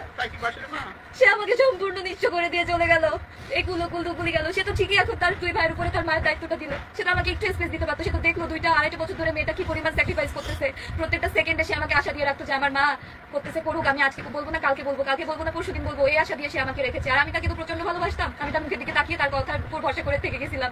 পরে যখন দেখলাম 6 মাস গেল, 1 বছর গেল, 1.5 বছর গেল, 2 বছরের অ্যানিভার্সারিও চলে গেল, চলে গেল। আপনি কি আপনার ফ্যামিলি ক্রাইসিসের কথা আপনার বাপের বাড়ি মা বাবাকে বলতেন? না, তখন আমি শুনেছি আপনার বাড়ির কাছে না আমি বলতাম না, কারণ আমার হাজবেন্ড এত উচ্চপদস্থ একজন কর্মকর্তা। আমি যদি তার সংসারে থেকে এরকম অশান্তিতে আসি, আমাকে আমার শাশুড়ি খেতে পর্যন্ত দিত না। আমার শাশুড়ি আমাকে খেতে পর্যন্ত দিত না। আমার বাবা মাকে আমি কি বলবো যে তারা এত উচ্চপদস্থ কর্মকর্তার কাছে তার মেয়েকে পাত্রস্থ করে তার মেয়ে এই অবস্থা, সেজন্য আমি আমার হাজবেন্ডের সম্মানের কথা ভেবে আমি বলতাম।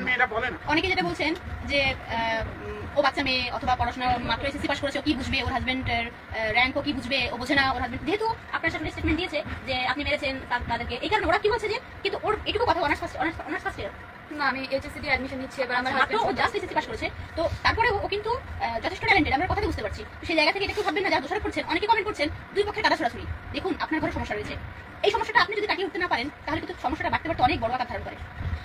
ওর ফ্যামিলির, ওর দুইটা ভাই, ওর মা, ওর বোন, ওর ভাগ্নে, ওর ভাগ্নি, প্রত্যেকটা মানুষের কাছে আমি হেল্প চাইছি। প্রত্যেকটা মানুষের কাছে আমি দিনের পর দিন হেল্প চাইছি, যেহেতু ওরা আমার হাজবেন্ডের বাড়ির মানুষ, ভাই হয়, পুরাই আসল পরিবার। ওরা আমার শ্বশুর বাড়ি তো, আমার বিয়ের পরে আমার শ্বশুর বাড়ি তো তাদেরকে আমি জানাইতাম। আর আমার ননদ যেহেতু আমাকে পছন্দ করে নিছে, তাকেও জানাইতাম।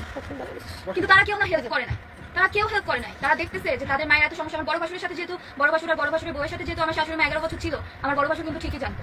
আমার বড় ভাসুরের রেকর্ডও আছে আমার কাছে, যে সে তার মায়ের সম্পর্কে আমাকে কি সব বলছে, সব রেকর্ড আছে আমার কাছে, ফোন রেকর্ড আছে। কি কারণে যে ঈশ্বর আমাকে তখন সেই রেকর্ডগুলো আমাকে করাই রাখছিল আমি জানি না। আর হয়তো আজকের দিনটা আসবে, তাই হয়তো আজকের দিনটা আসবে সেজন্য। বাট তার আমার বড় ভাসুর সবকিছু জেনে বুঝেও কখনো হেল্প করে না। সে তার একবারও তার মাকে বলে না যে মা ওরা তো নতুন বিয়ে করছে, তাহলে তুমি কিছুদিনের জন্য 15 দিন বা 1 মাসের জন্য হলে আমার কাছে চলে আসো, ওরা নিজেদের মধ্যে একটা বোঝাপড়া করে নি। আমার ননদও হেল্প করে নাই। এক পর্যায়ে আমার ননদের সাথে আমার কন্ট্যাক্ট বন্ধ হয়ে গেল, কারণ আমার ননদ আমার সাথে কথাই বললো না। সে আমাকে বলতো তুমি মানায় না। আমার মার বয়স হচ্ছে, আমার মা এরকম না বয়স তো খুব বেশি বয়স হয়েছে তো আমরা দেখছি না, না তো উনি খুব বেশি থুতরে বুড়ি হয়ে গেছে। আমার শাশুড়ি মার বয়স হয়েছে কি, সে খুব নিজেকে গুছিয়ে রাখা না। আমার খুব পছন্দ হতো আমার শাশুড়ি মাকে প্রথম যে সে নিজেকে খুব গুছিয়ে রাখে। হয় না কিছু কিছু মহিলা বয়স হলে তো তাদের দিক বিদিক থাকে না, বাট আমার শাশুড়ি মার খুব ভালো মতো নিজেকে টিপটপ রাখতো, শাড়ি পরতো, সুন্দর সুন্দর পোশাক আশাক। আজকে আপনি জাস্ট 20 এর কাছাকাছি বয়স, সেখানে আপনি একটা সাদা ওড়না মুড়িয়ে এখানে আজকে বসেছেন ক্যামেরার সামনে। আর আপনার শাশুড়িকে আমরা দেখুন, আমরা কাউকে ছোট করছি না, এখানে কেউ দা নিউজের শত্রু না কেউ মিত্র না, আমরা সত্যিকার সামনে আসতে চাই। সেই জায়গা থেকে আপনি আজকে আমি দেখছি আপনার কান খালি গলা খালি কোথাও কিছু নেই। আর ইনি কিন্তু আমার হাতে শাখা বলা ছিল, আমার হাজবেন্ড নিয়ে গেছে। আমার কপালে সিঁদুর ছিল, আমার হাজবেন্ড নিয়ে গেছে। আমি আর কি পরবো? ওগুলোই তো আমার অলংকার ছিল, আমার আর কি লাগতো? আর তো কিছু লাগতো না। আমি একটু গয়না বললে, কখনো যদি আমি ইমিটেশনের গয়না পরতাম, আমার শাশুড়ি আমার হাজবেন্ডকে খোঁচা মারতো, এই কিরে স্বর্ণ কই পাইলো? আমার হাজবেন্ড বলতো কি না এগুলো তো ইমিটেশন, ওর বিয়ের আগে ও বাবার বাড়ি থেকে নিয়ে আসছে ইমিটেশনের গয়না পরছেও। আমার শাশুড়ি সহ্যই করতে পারতো না। আমি শুধু হাতে একটা শাখা আর আমার কপালে সিঁদুর থাকতো আর টিপ থাকতো আমার হাজবেন্ডের জন্য, যেটা পরতাম। আমি আর কখনো কিছু করতাম না আমার শাশুড়ি মার কারণে। সে দেখতেই পারতো না। আমার হাজবেন্ড বলতো কি তোমাকে শাড়ি পরলে খুব সুন্দর লাগে। আমার শাশুড়ি আমাকে সাজতেও দিত না। আমার বাড়ির প্রত্যেকটা মানুষ জানে আমি সাজতাম না বিয়ের পর থেকে। আমাকে আমার ফেসবুক কমেন্টেও অনেকে লিখতো যে কি তুই বিয়ের আগে এত সাজুগুজু করতে, বিয়ের পরে সাজুগুজু করিস না কেন? আমি বলতে পারতাম না, কারণ আমার শাশুড়ি মা চাইতো না যে আমি সাজি। তার ছেলে আমার দিকে তাকান। যারা আপনার সুস্মিতাকে দোষী বানাচ্ছেন তারা, আপনি একটু বলুন, একটা মেয়ে একটু একটা বাচ্চা মেয়ে আর কতটা স্যাক্রিফাইস করবে? একটা সদভাবে সাজ আমরা দেখছি, আমরা ভদ্রমহিলাকে ছোট করছি না, কিন্তু তিনি এখনো কানের পরে রয়েছেন, গলায় হাতে পরে ঘুরছেন, দেখা যাচ্ছে। ওর বিয়ের সময় যেমন সাজ ছিল গয়না, আমি পার্সোনালি এই বিষয়টা নোটিস করেছি। ওর বিয়ের সময় বিয়ের ভিডিওতে পাশে বসে যেরকম কানে গলায় হাতে পরে রয়েছেন, এখন তার ছেলে মারা যাওয়ার পরে কিন্তু তার সেই সাজগুলো আছে, সেই সাজগুলো কিন্তু সুস্মিতার এখন নেই, যেটা ওর থাকার কথা। এই জায়গা থেকে আপনারা কিভাবে দোষী করতে পারেন? আপনি ঘরে বসে একটা কমেন্ট করছেন, একটা ভিডিও দেখে কমেন্ট করছেন, আপনি খুব সহজে বলে দিচ্ছেন, কিন্তু যে সাফার করছে আপনি ওর জায়গা থেকে বিচার করুন। প্রত্যেকের ঘরে আমাদের মাও রয়েছে, বোন রয়েছে, নিজের মেয়েও রয়েছে। আপনার ঘরে বলে আপনি আমার হাজবেন্ড এত রিস্কি কাজ করে, সে ডিফেন্সে আছে, সে রেবেক ছিল, সে এত রিস্কি কাজ করে, সে ঘর থেকে বেরোলে আমার চিন্তা থাকতো সে আবার ঘরে কখন ফিরবে, কবে ফিরবে। আমার হাজবেন্ডকে আমার শাশুড়ি মা আমাকে একটু বলেও যেতে দিত না, মানে বলতেও দিত না যে সুস্মিতা আমি যাচ্ছি, আমি যে বলবো তাকে সাবধানে যেটাও বলতে দিত না। মানে আমার শাশুড়ি মার কথা ছিল বউয়ের সাথে কোনো কথাই বলা যাবে, বউয়ের মতো। এরকম বলে বিয়ে দিয়েছে কেন ছেলেকে? আমি কাজের লোক, কাজ করবো, ঘরে সব কাজ করবো। তো আমি যখন ঘরে কাজ সব করা শুরু করলাম, আমার এইচএসসি পরীক্ষা জুন মাসে 30-24 সালে শুরু হয়েছিল। জুন মাসে 24 সালের জুন মাসে 30 এরকম। হ্যাঁ, ওই টাইমটায় আমার শাশুড়ি মার কাছে আমি বলছিলাম কি মা আমার তো পরীক্ষা শুরু হয়েছে, আমার একটু করতে হবে। তো সে আমাকে মানে আমি সব করতাম, কাজকর্ম সব করতাম, তারপরে নিজের পড়াটা নিজে শেষ করতাম। আমার হাজবেন্ড যদি আমাকে হেল্প করতে আসতো পড়ালেখায়, আমার হাজবেন্ড আমাকে হেল্প করতে চাইতো যে তোমার কোথায় সমস্যা হচ্ছে আমাকে দেখাও, আমি তোমাকে পড়াই। আমার হাজবেন্ডকে আমার শাশুড়ি মা পড়াইতে দিত মানে জাস্ট ও, আমার মনে হয় না ও দিনের মধ্যে 10 মিনিট হাজবেন্ডের সঙ্গে কথা বলবে বা নিজেদের মধ্যে 10 মিনিট না, একটা ডাকও দিতে পারতাম না, একটা গ্লাস জল সামনে ধরতে পারতাম না। আমার পরীক্ষা চলতেছে, আমি পরীক্ষা দিতে যাবো আগামীকালকে সকালে আমার পরীক্ষা। আমার শাশুড়ি মা সন্ধ্যার সময় আমাকে এক গাবলা শাক, তরকারি, মশলা, কাঁচামরিচ এক বাটি দিয়ে গেল, বললো যে এগুলো বেটে কুটে ধুয়ে জল ঝরিয়ে ফ্রিজে উঠে রেখে যাও, আমি কালকে রান্না করবো। আমি কিছু বললাম না, আমার হাজবেন্ডের মুখের দিকে তাকিয়ে দেখলাম আমার হাজবেন্ডও চুপ। সে তো বলতে পারতো, সে আমাকে কিন্তু প্রচন্ড ভালোবাসে। তাকিয়ে রাখতে হবে, এখানে মেয়েটা কি বলবে? তাহলে সে দোষী, অলরেডি দোষী এবং আরো দোষী হয়ে যায়, বাড়ির মেয়ে বউটারই দোষ হয়। সে আমার হাজবেন্ড, সে দেখতেছে তার ওয়াইফের পরীক্ষা, তার মা তাকে এতগুলো কাজ দিয়ে গেল, আগামীকালকে ওয়াইফের পরীক্ষা, বাট আমার হাজবেন্ড বলেনি। সে আমার হাজবেন্ড কিন্তু আমি এখনো বলবো আমাকে প্রচন্ড ভালোবাসতো। না লুকানো ভালোবাসা, এই গুপ্ত ভালোবাসাটা তো ক্ষতির কারণ হয়ে গেছে। হয় ও সুইসাইড করতে পারছিল, অলরেডি 2বার সুইসাইড করতে গেছিল। আপনারা যারা বলছেন স্টেটমেন্ট দিচ্ছেন দুবার সুইসাইড করতে গেছে, এটা রোজকার ঘটনা, আমরা এটা দেখি, আমাদের দেখতে দেখতে আমাদের চোখ কান পচে গেছে, আমরা ওই বিষয়ে ইন্টারফেয়ার করি না। কেন? একটা মেয়ের বিয়ে হয়েছে তো অশান্তি করার জন্য না। আমার হাজবেন্ড একবারও তার মাকে বললো না যে মা ওর কালকে পরীক্ষা, ও আজকে এগুলো না করুক। সে তার মা ভক্ত, এতই মা ভক্ত যে সে তার মায়ের মুখের উপর এটা বলতে পারলো না। অথচ রাতে আমাকে ভালোবাসতো বিধা আমাকে বললো কি তোমার তো খুব কষ্ট হয়ে গেল, কালকে পরীক্ষা পড়ালেখা করে এতগুলো কাজ করে আসলো, তোমার তো খুব কষ্ট হয়ে গেল। আমি বললাম কি না, তুমি বলছো আমাকে মুখ দিয়ে বলছো, এটাই অনেক, তুমি যে বুঝতে পারছো যে আমার কষ্ট হয়েছে এটাই অনেক, তুমি তোমার মায়ের মুখের উপর বললো না কিছু না ব্যাপার। তো এরকম দেখলাম কি আমার নেক্সট এক্সামও গেল এভাবে কাজ করে টরে দিয়ে গেলাম। পরের এক্সামেও বাংলা দ্বিতীয় এক্সাম, যেটা বাংলা সেকেন্ড পেপার পরীক্ষার আগের দিন, মানে সেকেন্ড পেপার কি আমার একটু সেকেন্ড পেপারে একটু ফোবিয়া ছিল, আমি একটু কম পারতাম, তো আমি চাচ্ছিলাম কি আমি সারাদিন শুধু সেকেন্ড পেপারটা পড়ি। বাট আমার শাশুড়ি মা সন্ধ্যার সময় আবার সেম, তার কাঁচামরিচ বাটা, শাক বাছা, তরকারি কাটা, দেখুন সময়ে বাংলা একটা প্রবাদ আছে, সময় 1 ফুট অসময় 10 ফুট। পলাশবাবু সময় যদি 1 ফুট করতে পারতেন, একটা কথা বলতে পারতেন, আজকে তাকে জীবন দিতে হতো না। এটা কোনো সমাধান নয়। আপনি চলে গেছেন, আপনার মা কিন্তু বদলায়নি। আপনার উচিত ছিল পলাশবাবুর মতন বাকি যারা রয়েছেন, যারা কথা বলতে পারেন না, অবশ্যই মাকে ভালোবাসুন, কিন্তু আমার এখন সবাই যদি বলে যে আমার সাক্ষী কই বা এগুলো কে দেখছে, আপনারা তো ঘরে 3টা মানুষ ছিলেন, আমাদের বাসায় যে কাজের মহিলাগুলো ছিল তারা এখনো জীবিত আছে। আর আমার হাজবেন্ড মারা যাওয়ার আগে তার অফিসের কলিগকে বলে গেছে সব, তার অনেক কলিগকেই 2-3টা কলিগকে সে তার সমস্যার ব্যাপারে বলে গেছে, তারা জানে অলরেডি। তো যে বাংলা দ্বিতীয় আগের এক্সামে যখন দেখলাম এটা, তখন আমি, যেহেতু আমার হাজবেন্ড সেদিনও চুপ, সে জানে আমার কত সমস্যা হচ্ছে, তখন আমি নিজে বললাম যে মা ঠিক আছে, আমি এগুলো তো আজকে করে দিলামই, আর কালকে তো শুধু ভোটার কাজটা, রান্নার ভোটার কাজটা আমি কালকে সকালে একটু ভোরে উঠে রান্নাটাও করে দিয়ে যাবো, কোনো সমস্যা নেই, আপনারা দুপুরে আপনাদের খিদে লাগলে খেয়ে নিয়ে। এইটা যে বলছি তখন আমার হাজবেন্ডের গায়ে লেগে গেছে, আমার শাশুড়ির লেগে গেছে। তখন আমার শাশুড়ির সাথে সাথে ওই মুহূর্তে তার ছেলেকে নিয়ে ঘরে ঢুকে গেছে। কত বড় সাহস! পড়ে না মানুষ, পড়ালেখা করে না, সংসারে কাজ করে মানুষ ডিগ্রি অর্জন করতেছে না। আমার অমুকের বউ নেই, তার ভাইয়ের ছেলের বউ আছে নাকি, কে ভাই তার মানে আমার শাশুড়ির ভাইয়ের ছেলের বউ নাকি পড়ালেখা করে সংসার করে চালিয়ে যাচ্ছে, জানি না, আমি কারোর উদাহরণ দিব না। সে বলতেছে অমুকের বউ করতেছে, তমুকের বউ করতেছে, তোর বউ এত বড় সাহস। অথচ কিন্তু আমি আগের এক্সামগুলো এইভাবেই কাটাইছি, একবার শুধু মুখটা খুলেছি। আমি বাকি সমস্ত মেয়েদের উদ্দেশ্যে বলবো, দেখুন আপনি যত চুপ থাকবেন এই সমস্ত ক্ষেত্রে, তত কিন্তু আপনাকে পেয়ে বসবে। সুতরাং আপনি জায়গার মতো প্রয়োজন মতো কথা বলতে শিখুন। আপনি একটা সাবজেক্ট স্কিপ করে গেলেন, যদি ড্রপ হয়ে গেল, ওটা কিন্তু দেখবেন আপনি বাড়িতে কি করে এসেছেন, কিন্তু যদি ড্রপ হয়েছেন ওটা সবাই দেখবেন, ভালো ছাত্রীও ফেল করেছে। সুতরাং জায়গার মতো কথা বলতে শিখুন। আমি যখন একবার উত্তর দিলাম তখন আমি খারাপ হয়ে গেলাম, যে আমি ঘরে কাজ করতে চাই না। পরীক্ষা আমার, আমি কাজ করতে চাই না নাকি ঘরে, সব করার পরেও আমি পরীক্ষা কাজ করতে চাই না। পরবর্তীতে আমার হাজবেন্ড বললো যে মা ঠিক আছে, তাহলে এই কয়দিন পরীক্ষা যখন, তুমি তাহলে না হয় এই কয়দিন কাজের মহিলাকে আরো কিছু টাকা বাড়িয়ে দিয়ে ঘরের কাজগুলো করাই নিও, আর তোমার যতটুকু সম্ভব তুমি করাই নিও, তুমি যতটুকু পারবা করো, আর যদি রান্নাও করাইতে চাও করা, আমি দিয়ে দেবো, সমস্যা নেই, ওর পরীক্ষা যেহেতু ওকে থাক। তো এটা নিয়ে আমার শাশুড়ি অনেক ঝামেলা করেছে আমার হাজবেন্ডের সাথে, যে কেন এটা আসে। অলরেডি এটা এখানে বসে আমি শুনতে শুনতে আমি জাস্ট পাজল হয়ে যাচ্ছি। যারা ওখানে কমেন্ট করছে, অনেকে বলছেন তাদের চোখে ধরছে না, জল ধরছে না, এবং তারা জাস্ট নিতে পারছি না। তাহলে ও 2.5 বছর সহ্য করলো, ওর কাছে একটা দিন। আমি একজনের লেখা পড়েছিলাম, তিনি বলছেন আপনার বাড়িতে 43 ঘন্টা ছিলেন আপনার ফ্ল্যাটে গিয়ে, সে আর থাকতে পারেনি এবং সে কখনোই আর যাবে না বলে সে মনে মনে বলেছিল। সেই জায়গা থেকে মেয়েটা 2.5 বছর মানে 2.5 যুগের সমান কিন্তু কেটেছে। আপনারা বয়স হয়ে গেছে, আপনি ভাবছেন আমার সব আমার রাজত্ব, একটু যদি স্পেস না দিতে পারেন, আমার স্যাক্রিফাইস যদি থাকে, 2.5 বছরে প্রত্যেকটা সেকেন্ডে স্যাক্রিফাইস ছিল। আমার হাজবেন্ডকে আমার একটা টেক্সট করার অধিকার পর্যন্ত দিত না। মেসেজ আসলে আমি যদি ফোন নিতাম, সেটা ছেলেকে ফোন দিয়ে বলতো কি রে কি করতেছিস, তুই কাজ করতেছিস নাকি ফোন নিয়ে বসে আসিস। মানে আমি ফোন দেখতেছি, হয়তো ফেসবুকে দেখতেছি বা আমার হাজবেন্ডকে টেক্সট করতেছি, আমার শাশুড়ি মা আমার হাতে ফোন দেখে বলতো কি রে তুই কি ফোন নিয়ে বসে আসিস না কাজ করতেছিস, সে কিন্তু অফিসে। এটা জাস্ট টু মাচ। এটা আসলে মানে এগুলো আসলে মানে বলার কোনো জায়গা নেই। দেখুন আজকে এই ঘটনাগুলোর জন্য হাজবেন্ড ওয়াইফ আমরা বিয়ের পর যখন কোয়ালিটি টাইম আমরা পাই নাই, আমার হাজবেন্ড বলতো যে আমি তো আছি আর বউ তো রাত তো আছেই, তোমার সাথে তো রাতে থাকবোই। এখন কি সে নাই, আমি এখন তো মিথ্যা বলতে পারবো না, সে এখন স্বর্গীয়, যা সত্যি সবটাই তাই বলতেছি। লজ্জা নিয়ে কথা বলে তো এখন আর লাভ নেই। সে আমাকে বলতো সে আমাকে টাইম দিবে রাতে, তো রাতে যখন টাইম দিত, একদিন আমরা হাজবেন্ড ওয়াইফ ঘরের মধ্যে কি করতেছি না করতেছি, তাকে তো মাস্টার বেড দিয়ে দেওয়া হয়েছে, তার ঘরের মধ্যেই ব্যালকনি বাথরুম সব, তার তো আমাদের ঘরের সামনে আসার কোনো প্রশ্নই ওঠে না। অথচ আমাদের ঘরে লাইটটা জ্বালাইছি, সে তৎক্ষণাৎই দরজায় লাথি ধাক্কা মানে কি ঘুষি দরজা ভেঙে ফেলতেছে আমার শাশুড়ি বাইরে থেকে। তুই পলাশ দরজা খোল, তোকে আমি 9টার দিকে ঘুম পাড়ায় দিয়ে গেছি, এই 12:30টার সময় তুই লাইট জ্বালানো কেন? অথচ আমরা হাজবেন্ড ওয়াইফ ঘরের মধ্যে কি অবস্থায় আছি সে সেটা দেখতেছে না, সে দরজা ভেঙে ফেলতেছে। পরে আমি ঘরের মধ্যে ছিলাম, আমার হাজবেন্ড উঠে যেয়ে বললো যে মা আমি তো লাইট ধরাই নাই, সুস্মিতা ওয়াশরুমে গিয়েছিল, ও ওয়াশরুমে যাওয়ার সময় লাইটটা ধরাইছে। সে আবার সে কোয়েশ্চেন করতেছে যে ওয়াশরুমে গেলে তো ওয়াশরুমে লাইট ধরাবে, ঘরের লাইট কেন ধরাবে? কি অবস্থা! আমরা হাজবেন্ড ওয়াইফ ঘরের মধ্যে আছি, তাও তাকে বলতে হবে আমরা রাতে কেন লাইট ধরাইলাম। তারপর থেকে আমার হাজবেন্ড এই 2.5 বছর না, এটা হচ্ছে 2023 সালের জুলাই মাসের ঘটনা। সেই জুলাই মাস থেকে আমার হাজবেন্ড এই যে সাথে মেঘ চলে গেল আমাকে ছেড়ে, ওই অবধি রাতে কখনো লাইট জ্বালাই নাই আমার ঘরের। এটা সমাধান না, এরকম লাইট বন্ধ করে রাখা, এরকম বা কথা। সে একবারও তার মা ভক্তির জন্য, মায়ের উপরে ভক্তির জন্য তার মাকে একবারও বললো না যে মা আমরা তো এখন হাজবেন্ড ওয়াইফ, আমরা তো ঘরে থাকতেই পারি, আমাদের কাজ থাকতে পারে কত ধরনের, ও বই পড়তে পারে না, ও বই পড়লে অন্য ঘরে যে পড়বে, ওর পড়ালেখা যদি করতে হয় অন্য ঘরে দে, তুই অন্য ঘরে যাইসো। আপনার শাশুড়ি আরেকটা কথা যে বলেছেন তার প্রমোশনের ব্যাপার ছিল, তো সেখানে কিছু ঝামেলা হয়েছিল, সে বলছে বাবা কি বল। এটা মিথ্যা, এটা টোটালি মিথ্যা।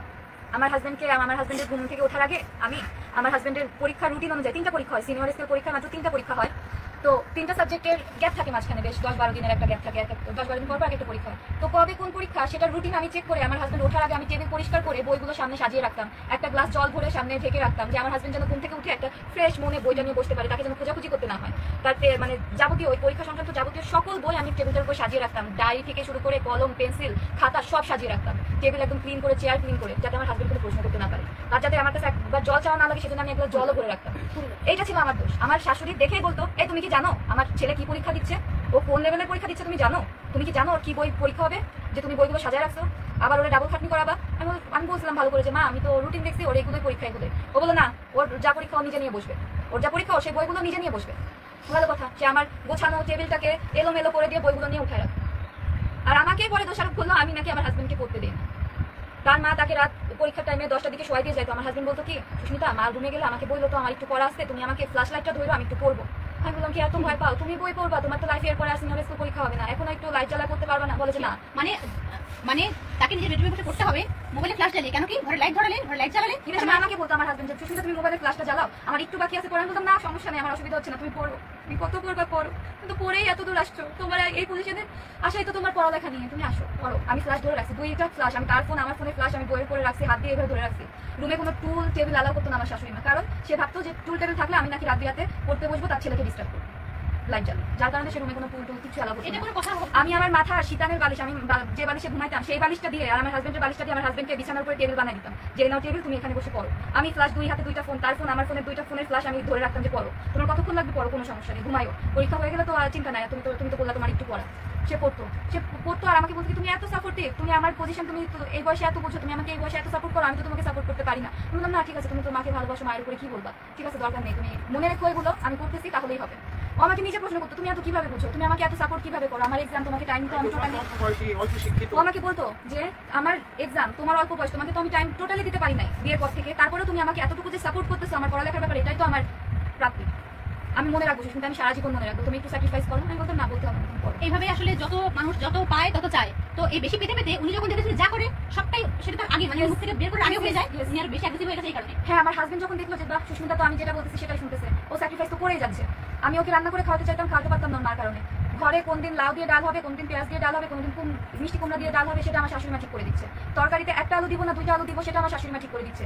মাছ প্রত্যেকদিন 4 পিস রান্না হবে না 8 পিস রান্না হবে, মাছের সাইজ অনুযায়ী আমার শাশুড়ি মা বের করে দিয়ে যেত, আমার সেটুকুই রান্না করতে হতো। মশলা যতটুকু দিয়ে দেবে, ওই তরকারিতে মশলাটা বেশি হচ্ছে না কম করছে, নিজের মনে হয় আমি কিছু বানিয়ে স্পেশাল কিছু বানিয়ে আমার হাজবেন্ড স্পেশাল কিছু বানাতে দিত না। আমি বানিয়েছিলাম, আমি পরোটা বানিয়েছি আমার হাজবেন্ডকে খাওয়ানোর জন্য, আমি চাইনিজ কিছু আইটেম বানিয়েছিলাম, বাসমতি চালের যে মানে স্পেশাল যে পোলাওটা হয়, শাহী পোলাও, পরোটা, লুচি, মোগলাই পরোটা, কিচ্ছু খেতে দেয় না আমার হাজবেন্ড। কি কেন, মানে কি বলছে? তেল খরচ হয়ে গেল না বাবা, তেল এগুলো খাস না, তো শরীরের জন্য ক্ষতি। একটা 30-35 বছরের ছেলে তো এখনই খাওয়ার বয়স, উনি ওনার বয়স। না এখানে তো একটা ভুল কি, আমি তো প্রতিদিন খাওয়াইতাম না, প্রত্যেকটা মাসে ধরেন একটা আইটেম ট্রাই করতাম, যে আজকে এই আইটেমটা করে খাই। আমি তো নতুন 2 বছর বিয়ে হয়েছে, আমি তো প্রত্যেকদিন এটা করতাম না। আমি তো বুঝি আমার স্বামী শরীর, তার তেল মশলা খাওয়া শেষে ডিফেন্সে আছে, তার শরীর স্বাস্থ্যের দিকে তার খাওয়া মানে ঠিক রাখতে হবে, সে পুলিশে আছে যেহেতু, আর পরে সে ডিফেন্সে আসছে, র্যাবে আসতে পরে, তো মানে সে যেহেতু তার শরীর স্বাস্থ্যের দিকে খেয়াল রাখতে হবে। আমি মান্থলি একটা আইটেম করতাম, যে আজকে পরোটা করি, পরে মান্থলি আমি মোগলাই পরোটা করে খাবো। বাট আমি না বুঝতাম না যে আমার শাশুড়ি মা তাকে খেতে দিবে। আমি পরোটা বানাইছি, সে একটা পরোটা থেকে একটুখানি ছিঁড়ে আমার হাজবেন্ডের মুখে দেওয়ার সাথে সাথে পরোটাটা নিয়ে চলে গেল, আর খাস না, অনেক তেল। আপনারা যারা এরকম মায়েরা রয়েছেন, যারা এখন প্রায় 3000 প্লাস যারা দেখছেন, 4000 5000 যারা দেখছেন, সবাইকে বলছি আপনারা যারা রয়েছে আমার ছেলেকে আমি এত ভালোবাসি, অবশ্যই ছেলেকে ভালোবাসুন। মাসিমাও রয়েছেন, আপনার ছেলে আছে, বিয়ে হবে, সবাইকে বলছি অবশ্যই ছেলেকে ভালোবাসুন। কিন্তু বলে না, মায়ের অতিরিক্ত ভালোবাসা সন্তানের জন্য ক্ষতির কারণ হয়। আপনার অতিরিক্ত ভালোবাসা, আপনার ভিডিও দেখে, আপনার স্টেটমেন্ট দেখে আমি যেটা বুঝেছি, আর সুস্মিতার কথা শুনে, এই বাড়ির লোকের কথা শুনে আমি যেটা বুঝেছি, আপনার অতিরিক্ত ভালোবাসা আপনার ছেলে ক্ষতির কারণ হয়েছে। আমার এই কথা শুনে, আমার এই ভিডিওটা আপনাদের কাছে পৌঁছাবে আমি জানি।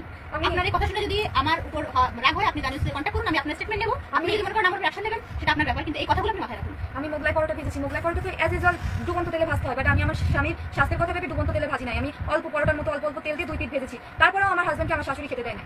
আমার হাজবেন্ড না দুধ চা খুব ভালোবাসতো, বলতো কি আমি লাল চা খেতে পারি না, দুধ চা খাবো। আমার শাশুড়ি আমার হাতে দুধ চা ভালো হয় জন্য আমার হাজবেন্ডকে খেতে দিত, বলে যে আমি খাইয়ে দিব। সে কি কাঁচা চাপাতি, কাঁচা চিনি, কাঁচা দুধ কাপের মধ্যে দিয়ে গরম জল ফেলে দিত, এটা তার দুধ চা। অথচ আমি যেভাবে প্রিপেয়ার করে রান্না করতাম দুধ চাটা, আমি যেভাবে বানাতাম, আমার হাজবেন্ড ওইটাই ভালো খেতে। আমার হাজবেন্ডকে খেতে দিল না। আমার হাজবেন্ড আমাকে বলছিল যে সুস্মিতা আমাদের তো ভবিষ্যতে সংসার হবে, তখন আমি আর তুমি ব্যালকনিতে বসে একসাথে চা খাবো। এটা কখনো হয় না, এটা খুবই ভুল কথা। আমি সবাইকে বলছি, যারা গানের ফলো করেন, আমাকে ফলো করেন, আমি সবাইকে বলছি সময়ের কাজ সময় করতে হয়। আপনি ভাববেন আমি বৃদ্ধ বয়সে করবো, আমি পরবর্তীতে করবো, তো তুমি কেঁদো না, কিন্তু সবাই এটা ভাবো যে আমি পরে করবো, পরে বলে সেই সময় আসে না। আমি ওকে বুঝিয়েছি যে দেখো আমার জীবন থেকে এই টাইমটা চলে যাচ্ছে, আমি আর পাবো না।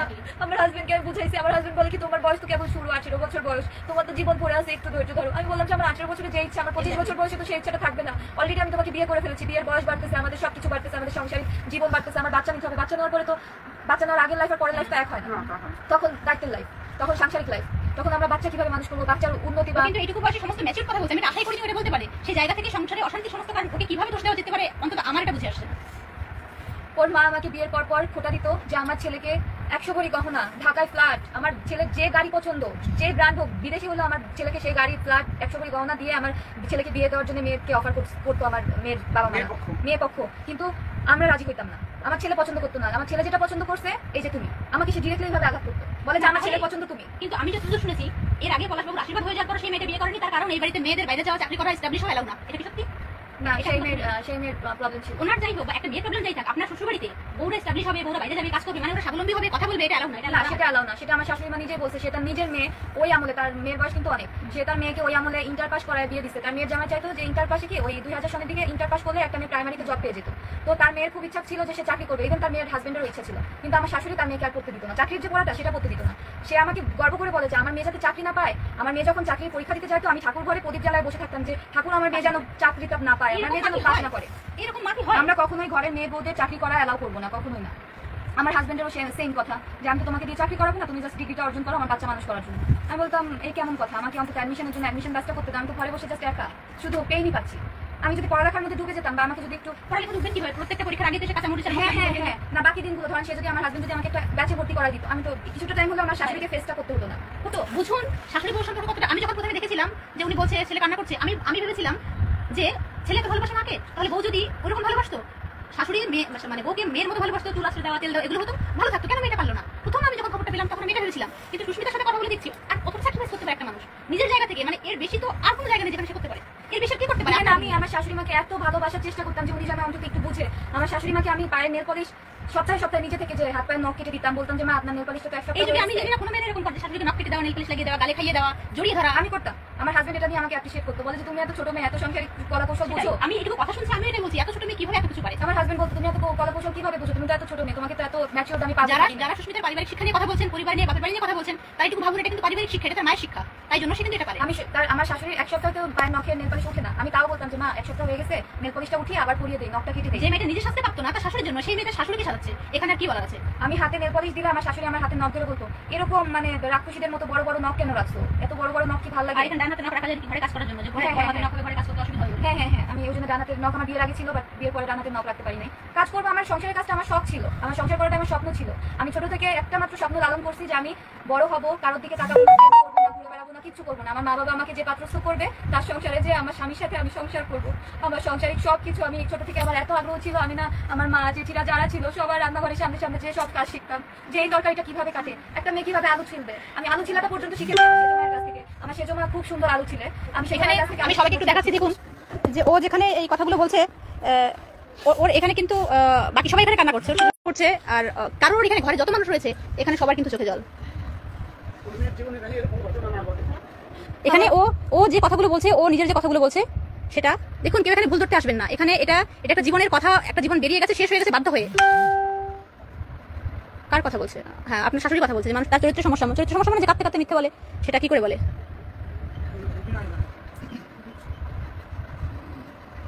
হ্যাঁ, আপনাকে এরকম বলছে যে খবরদার আপনি কখনো বিয়ে করবেন না, তাহলে কিন্তু আপনি মরবেন, কারণ এরকম শাশুড়ি এরকম ভাবে যেটা করে। আমার শাশুড়ি আমার হাজবেন্ডের মুখের দিকে তাকিয়ে আমার শাশুড়িকে অনেক ভালো রাখার চেষ্টা করতাম, কারণ আমি জানতাম আমি যদি আমার শাশুড়িকে ভালো রাখি তাহলে আমার হাজবেন্ড ভালো থাকবে, কারণ আমার হাজবেন্ড তো মাকে ভালোবাসে। তো আমি যদি আমার শাশুড়িকে ভালো রাখি তাহলে আমার হাজবেন্ড ভালো থাকবে। ওই জন্য আমি আমার শাশুড়িকে ভালো রাখার চেষ্টা করেছি প্রথম 6-7 মাস পুরোটা দম দিয়ে আমি চেষ্টা করেছি আমার শাশুড়ির খেদমত করা থেকে শুরু করে তার কাপড়টা পর্যন্ত আমি যে ধুয়ে দিতাম, নেড়ে দিতাম।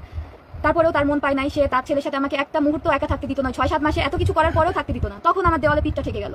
তখন আমি আস্তে আস্তে যখন মুখ খোলা শুরু করলাম আমার হাজবেন্ডের কাছে যে তুমি তো নিজের চোখে সব দেখতেছো, তোমার কি ইচ্ছা করে না তোমার ওয়াইফকে নিয়ে একটু কোয়ালিটি টাইম কাটাতে, বা তোমার মা যে তোমার ওয়াইফকে নিয়ে তোমাকে টাইম কাটাতে দিচ্ছে না সেটা নিয়ে কি তোমার প্রবলেম হয় না? তো আমার হাজবেন্ডের প্রবলেম ছিল কি, সেটা আমার থেকে একটু বড় বয়সে বেশি, তো তার মেন্টালিটি আর তার মাটা কেমন ভাবে গড়ছে যে বউকে শুধু রাত্রে ভালোবাসতে হয়, বউকে শুধু রাত্রে ভালোবাসতে হয়। বউ বিয়ে করার জিনিস, সংসারে কাজ করবে, বাচ্চা হবে তাড়াতাড়ি, ফার্স্ট বিয়ের পরে বাচ্চা হয়ে যাবে, বউয়ের বাচ্চা নিয়ে থাকবে, শাশুড়ি তার বাচ্চা নিয়ে থাকবে, মানে আমার হাজবেন্ডকে নিয়ে থাকবে। সে ইভেন গর্ব করে বলে যে আমি তোকে 12 বছর বয়সে যেভাবে দুধ খাওয়াইতাম এখনো তোকে আমি সেভাবেই দুধ খাওয়াই, আমার মতো কোনো মা করবে না, আমার মতো সারা পৃথিবীতে কেউ পারবে না। মানে সে বলতেই থাকতো আমার যা কাজ আমি যা করলাম তোরাকে নিয়ে কেউ করবে না। অথচ তার গ্রামের প্রত্যেকটা মানুষের কাছে যে শুনবেন, তার গ্রামের প্রত্যেকটা মানুষের কাছে যে শুনবেন যে আমার শাশুড়ি কেমন মানুষ। হ্যাঁ, আমি গোপালগঞ্জে কথা বলেছি অনেকের সাথে, সবাই একই কথা বলে যে তারা কেউ আপনার এরকম, আমি যদি পার্সোনালি সাথে এখন কথা বলিনি, কিন্তু ওনার যা যা তথ্য আমার হাজবেন্ড আমাকে নিয়ে আমার বার্থডে পালন করবে প্রথম বছর, সেটা তার মাকে জানানোর পর তার মা এত রিয়াক্ট করলো। আমার হাজবেন্ড আমাকে পরে না পেরে বললো কি, সুস্মিতা তুমি একটু ব্যালকনিতে যেয়ে রকিং চেয়ারে বসো তো, আমি একটু মায়ের সাথে কথা বলে নিই। পরে আমি রকিং চেয়ারে বসলাম আর তাদের কথা কিছুটা কানে আসতেছে। আমি ভাবলাম যে কি হলো, এরকম কেন বিষয়টা, আর কালকে তো আমার বার্থডে, এটা নিয়ে কি কোনো ঝামেলা হলো? মানে আমি চাই না, আমার হাজবেন্ডকে আমি বলছি যে আমার বিয়ে হয়ে গেছে, থাক, দরকার নেই বার্থডে করার। তোমার মা যখন অপছন্দ করতেছে বিষয়টা, বাট আমার হাজবেন্ড করতো, কারণ ও আমাকে প্রচন্ড ভালোবাসতো। ও শেষ বেশ দেখলাম কি কান্না করতেছে ঘরের মধ্যে, কান্না করতেছে, ও লিটারেলি কান্না করতেছে। আমি ওর কান্নার শব্দ পেয়ে ঘরে গেলাম, যে দেখলাম কি ওর মায়ের পায়ে হাত দেওয়া। ওর মাকে বলতেছে যে মা আমি ওকে সারপ্রাইজ দেবো, তুমি প্লিজ ওকে এটা বলো না মা, এরকম করো না মা, ও জেনে যাবে আমার সারপ্রাইজ, আমার কষ্ট মাটি হয়ে যাবে। ওর মা কয় সর তুই এই নাটক করিস, বিয়ে করছিস, বউরে নিয়ে এত মাতামাতি করিস, এই জন্যই তো বউ লাইফ, এই জন্য দেখবি তোর বউ তোর মাথার উপরে বসে যাবে। আমাকে আমার ছবি আছে, আমার বার্থডেতে আমাকে আমার হাজবেন্ড একটা শাড়ি দিয়েছে, তার মাকে সে ব্র্যান্ডেড 2টা শাড়ি দিয়েছে, 2টা শাড়ি দিয়ে তার মার কাছ থেকে অনুমতি নিয়েছে আমার বার্থডে করার। ইভেন আমাকে নিয়ে যে আমার হাজবেন্ড বাইরে গেছে রেস্টুরেন্টে খাওয়াতে, সেখানেও তার মাকে নিয়ে গেছে। সে তার মানে আমি আমার হাজবেন্ড রেস্টুরেন্টের একটা কর্নারে গিয়েছি, যে রেস্টুরেন্টগুলো সাজানো থাকে না, একটা ফটো বুথ থাকে, ফটো বুথে গেছি ছবি তোলার জন্য, সেটা নিয়ে তার মা রেগে টেগে রেস্টুরেন্ট থেকে বের হয়ে যাচ্ছিল। সেটা দেখে আমার হাজবেন্ড দৌড়ায় আসছে যে মা কি হয়েছে, বলে যে তোর তো সাহস কম না, তুই আমার কাজের লোকের মতো চাকরের মতো কেক দিয়ে গিফট দিয়ে আমার এনে পাহারা দিতে বসায় রেখে গেছিস। বলে যে না মা আমি তো ছবি তুলতে গেছি, তোমারে নিয়ে যাবো, ওরে নিয়ে একটু ছবি তুললাম, ওর জন্মদিন, এখন তো তোমারে নিয়ে যাইতাম। সাথে সাথে আমার হাজবেন্ডকে গায়ের উপরে চড়। ওটা ছিল ঢাকায় বিখ্যাত বারসাই রেস্টুরেন্ট, ওয়াটারফল বারসাই যে রেস্টুরেন্টটা, ওই রেস্টুরেন্ট ছিল ওইটা। ওইখানে রুফটপে বসা প্রত্যেকটা মানুষ হা করে তাকায় পড়ছে যে এত বড় ছেলের গায়ে মা হাত তুললো, কিন্তু কারণ কি? পরে আমি বললাম যে তোমার গায়ে হাত তুলতেছে তো মানুষজন হাসাহাসি করতেছে, ওটা বারসাই রেস্টুরেন্ট ছিল, আমি উল্লেখ করে দিলাম। ওইখানে ওয়েটাররা সবাই চলে আসছে যে কি হয়েছে, ওর মা মানে একটা বৃদ্ধ মহিলা তার ছেলেকে মারতেছে। পরে আমার হাজবেন্ড সবাইকে বুঝা বললো কি মা একটু রাগ করছে, কিছু না আপনারা যান। সে তার মাকে তখন এতটাই ভালোবাসা দিছে, সে কিন্তু রেগে যাওয়ার কথা ছিল, যে মা পাবলিকলি এইভাবে সিনক্রিয়েট কেন করলো, বাট না, সে সবাইকে বুঝা বললো কি মা একটু রেগে গেছে, সমস্যা নেই, আমি ঠিক আছি, আপনারা যান। বারসাই রেস্টুরেন্টে এই ঘটনা তার মা করছে আমার বার্থডের দিন, অথচ তার মাকে আমার বার্থডেতে 2টা শাড়ি দিয়ে আমার বার্থডের অনুমতিও নিয়েছিল আমার হাজবেন্ড। প্রত্যেকটা পদক্ষেপে আমাকে যদি ঘরের মেক্সি আমার শাশুড়ি 2টার বেশি বানাইতে দিবে না, আমার ঘরে পরার জিনিস ছিঁড়ে গেছে আমার জামা কাপড় তাও দিবে না, বলে আরো পরে বানাই দিস। এটা আমি যখন আমার বড় ভাসুরকে জানাইলাম যে আপনাদের বাড়ির বউকে, একটা এএসপির বউকে এইভাবে ছেঁড়া জামা কাপড় পরায় ঘরের মধ্যে রাখতেছে, আপনারাই জানেন আপনার ঘরের বউকে কিভাবে রাখবেন। পরবর্তীতে আমার বড় ভাসুর যখন এটা বললো, তখন আমার হাজবেন্ড আমাকে আরো 2টা মেক্সি বানাই দিল, তার মাকে আরো 2টা শাড়ি কিনে দিল। মানে আমাকে যদি একটা পরার জামা কিনে দিত, ঘরে পরার জামা, তাও তার মাকে শাড়ি কিনে দিত, নাহলে তার মা সেটা অ্যালাউ করবে না, ঝামেলা ঝগড়া। আমার হাজবেন্ডের কোনোতে না ছিল, সে বলতো মা তোমার যা লাগবে তুমি চলো মার্কেটে, কোন দোকানে যাবে, তোমার কি পছন্দ তুমি সব নাও। বিয়ের প্রথম বছর পহেলা বৈশাখে আমার হাজবেন্ড আমাকে নিয়ে আমার শাশুড়ি মাকে নিয়ে ঢাকায় মৌচাক বাজারে তাঁত ঘর নামে একটা শাড়ি দোকান ছিল, ওখানে গেল শাড়ি কিনতে। আমার শাশুড়ি আমাকে শাড়ি কিনতে দিবে, বলে যে ঘরে আসতে বিয়েতে পাওয়া শাড়ি আছে ওগুলো পড়বে, অথচ বিয়েতে পড়া শাড়ি কিন্তু সেও পড়তে পারতো, সে পরে নাই। সে ওখান থেকে 3টা কাপড় নিল, তাঁত ঘর শাড়ি হাউস থেকে, মৌচাক মার্কেটে, ঢাকা মৌচাক মার্কেটে তাঁত ঘর শাড়ি হাউস থেকে 3টা শাড়ি নিল। তারপরেও সে আমার শাশুড়ি আমাকে শাড়ি নিতে দিবে না। আমার হাজবেন্ড বললো যে মা ও একটা শাড়ি নিক, নতুন শাড়ি করে ফেলবে, বলে যে না ঘরে অনেক শাড়ি আছে ওখান থেকে নিবে, তাই করলো। উনি নিবে, আমাকে দিবে না। বিয়ের প্রথম বছর পয়লা বৈশাখে আমার ননদকে যখন এই কথাটা আমি শেয়ার করলাম, আমার ননদ বলে কি বলো, আমার ভাইও শুনলো। আমি বললাম হ্যাঁ আপনার ভাই শুনলো, আপনার ভাই তো মা ভক্ত। আর আমি তো মুখ তখন চুপ করে থাকতাম, তখন সে ওগুলো তাকে আচ্ছা টেকেন ফর গ্রান্টেড নিত। আমার হাজবেন্ড ভালোবাসতো, কিন্তু ওগুলো টেকেন ফর গ্রান্টেড নিতে যাচ্ছে, সুস্মিতা তো কিছু মনে করতেছে না, কিন্তু আমার মনের মধ্যে যে ভেঙে চলে যাচ্ছে ও সেটা বুঝতো না, এজ গ্যাপের কারণে। ও তো আমাকে অনেকটা সিনিয়র, ও এটা বুঝতো না, আর আমি ওকে বুঝতে দিতাম না। আমার হাজবেন্ড আমার কষ্ট আমি ওকে কেন বুঝতে দিব? ম্যাচুরিটি তো এমনি আসে না মানুষের মধ্যে। আমি ওটা নিজে থেকে মনের মধ্যে রেখে দিয়েছিলাম যে আমি কষ্ট পেতে দিব না, আমার যে কষ্ট হচ্ছে এটা আমি আমার হাজবেন্ডকে বুঝতে দিব না। পরে আমার ননদকে যখন জানালাম যে আমার বিয়ের প্রথম বছর পয়লা বৈশাখ গেল, আপনার ভাই আমাকে, আমার ননদকে জিজ্ঞাসা করছিল ভাই তোমার শাড়ি দিছে না? পরে আমি বললাম যে না আপনার ভাই আমাকে শাড়ি দেয় না, আপনার মাকে 3টা শাড়ি কিনে দিচ্ছে, আমাকে সাথে নিয়ে যে চয়েস করে আপনার মাকে 3টা শাড়ি কিনে দিচ্ছে, বাট আমাকে বলে ভাই এরকম করতে পারলো? আমি বললাম দিদি আমি তো কিছু বলি নাই, চুপচাপ হাসি মুখে মেনে নিছি, তো ওই জন্য হয়তো আপনার ভাই এটা মেনে নিচ্ছে। পরে তারপর থেকে এই ঘটনা যখন আমি তার বোনের সাথে শেয়ার করলাম, তারপর থেকে আর এরকম হয় না। আমাকে একটা শাড়ি কিনে দিলে তার মাকে 3টা শাড়ি, লাস্ট দুর্গাপূজাতেও সেম করছে, পয়লা বৈশাখেও সেম করছে, আমাকে একটা জামা দিয়েছে আর তার মাকে 3টা শাড়ি দিয়েছে। এই যে কি বলবো, পয়লা বৈশাখে যে কিছুদিন আগে যে পয়লা বৈশাখ গেল চিটাগাং আড়ং থেকে আমাকে একটা জামা কিনে দিল আর তার মাকে 3টা শাড়ি কিনে দিল। এই হচ্ছে আমার শাশুড়ি, না হলে সে সব শেষ করে ফেলবে।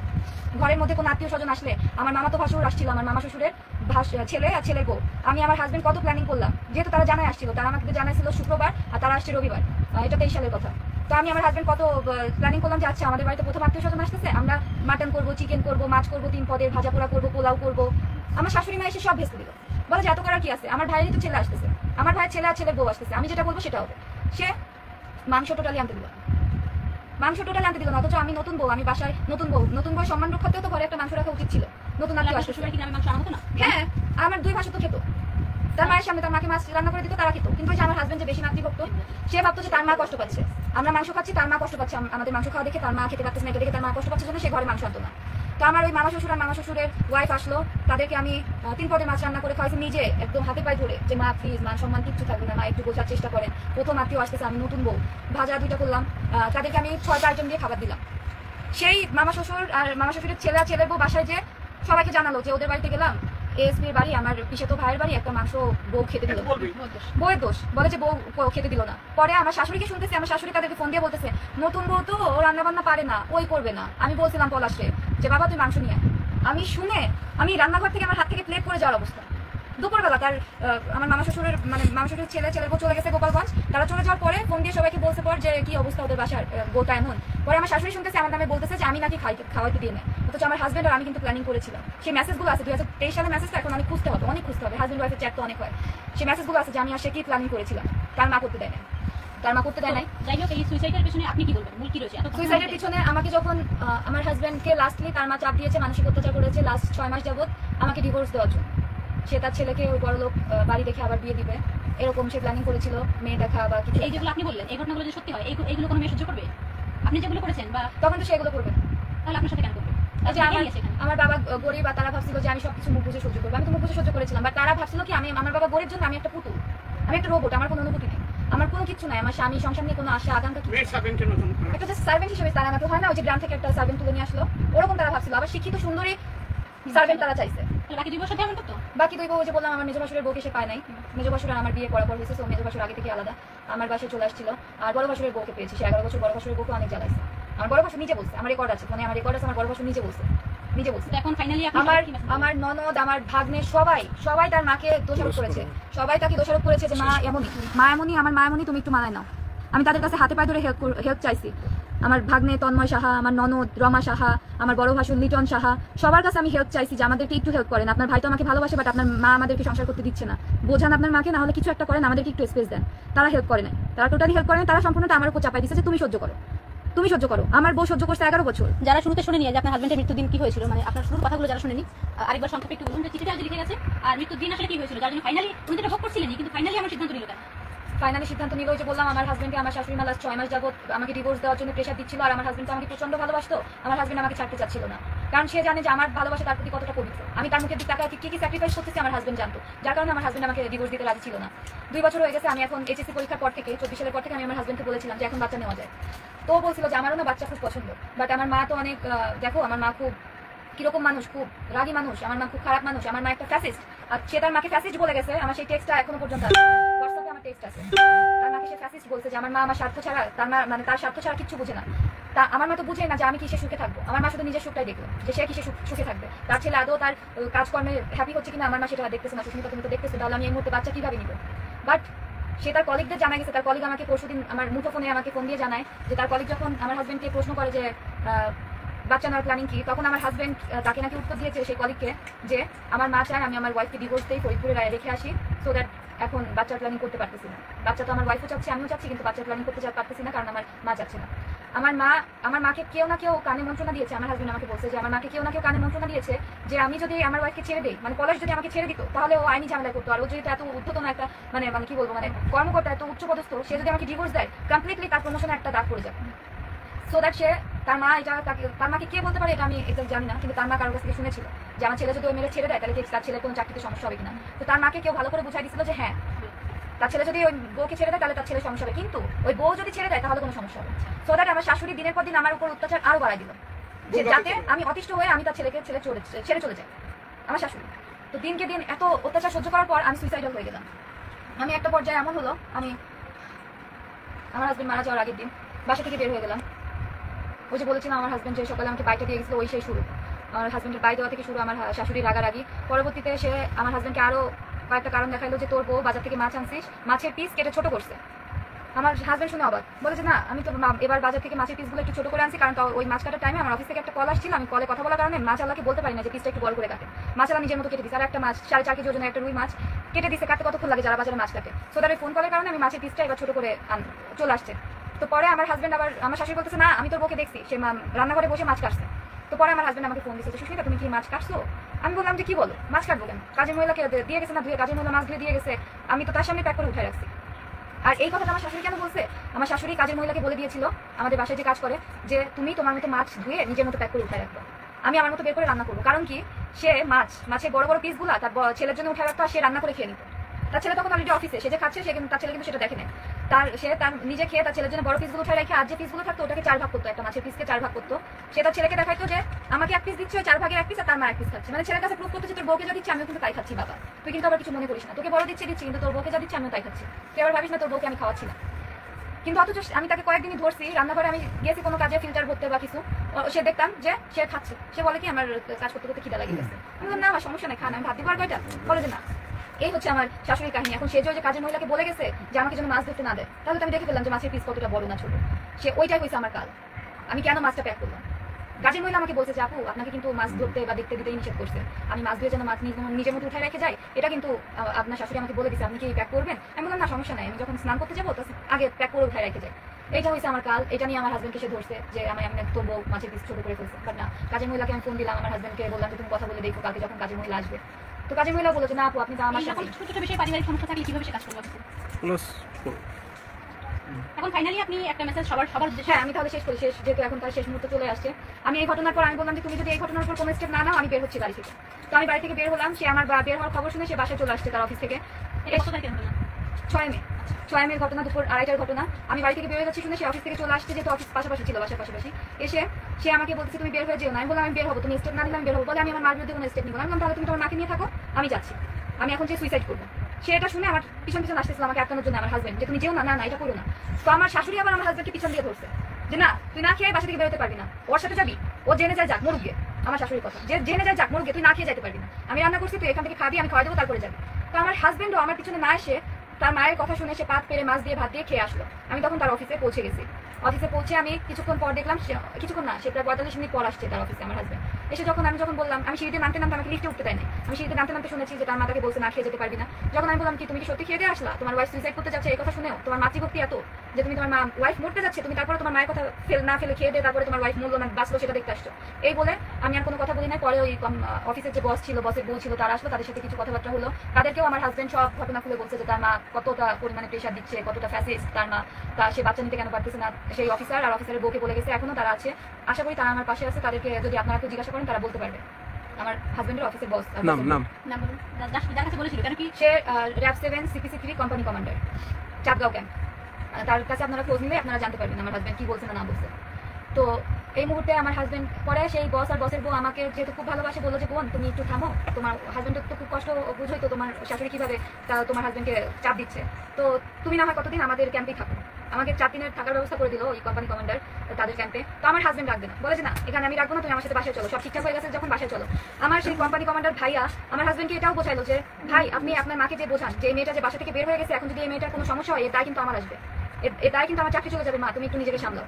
তো আমার হাজবেন্ড কখনোই সেটা মানতে রাজি না, বলে যে না ভাইয়া সমস্যা নাই, আমি আমার মাকে মিথ্যা বলি নাই, আমার মা জানে আমার ওয়াইফ আপনাদের অফিসে আসছে, তো আমার মা এটা বিশ্বাস করবে।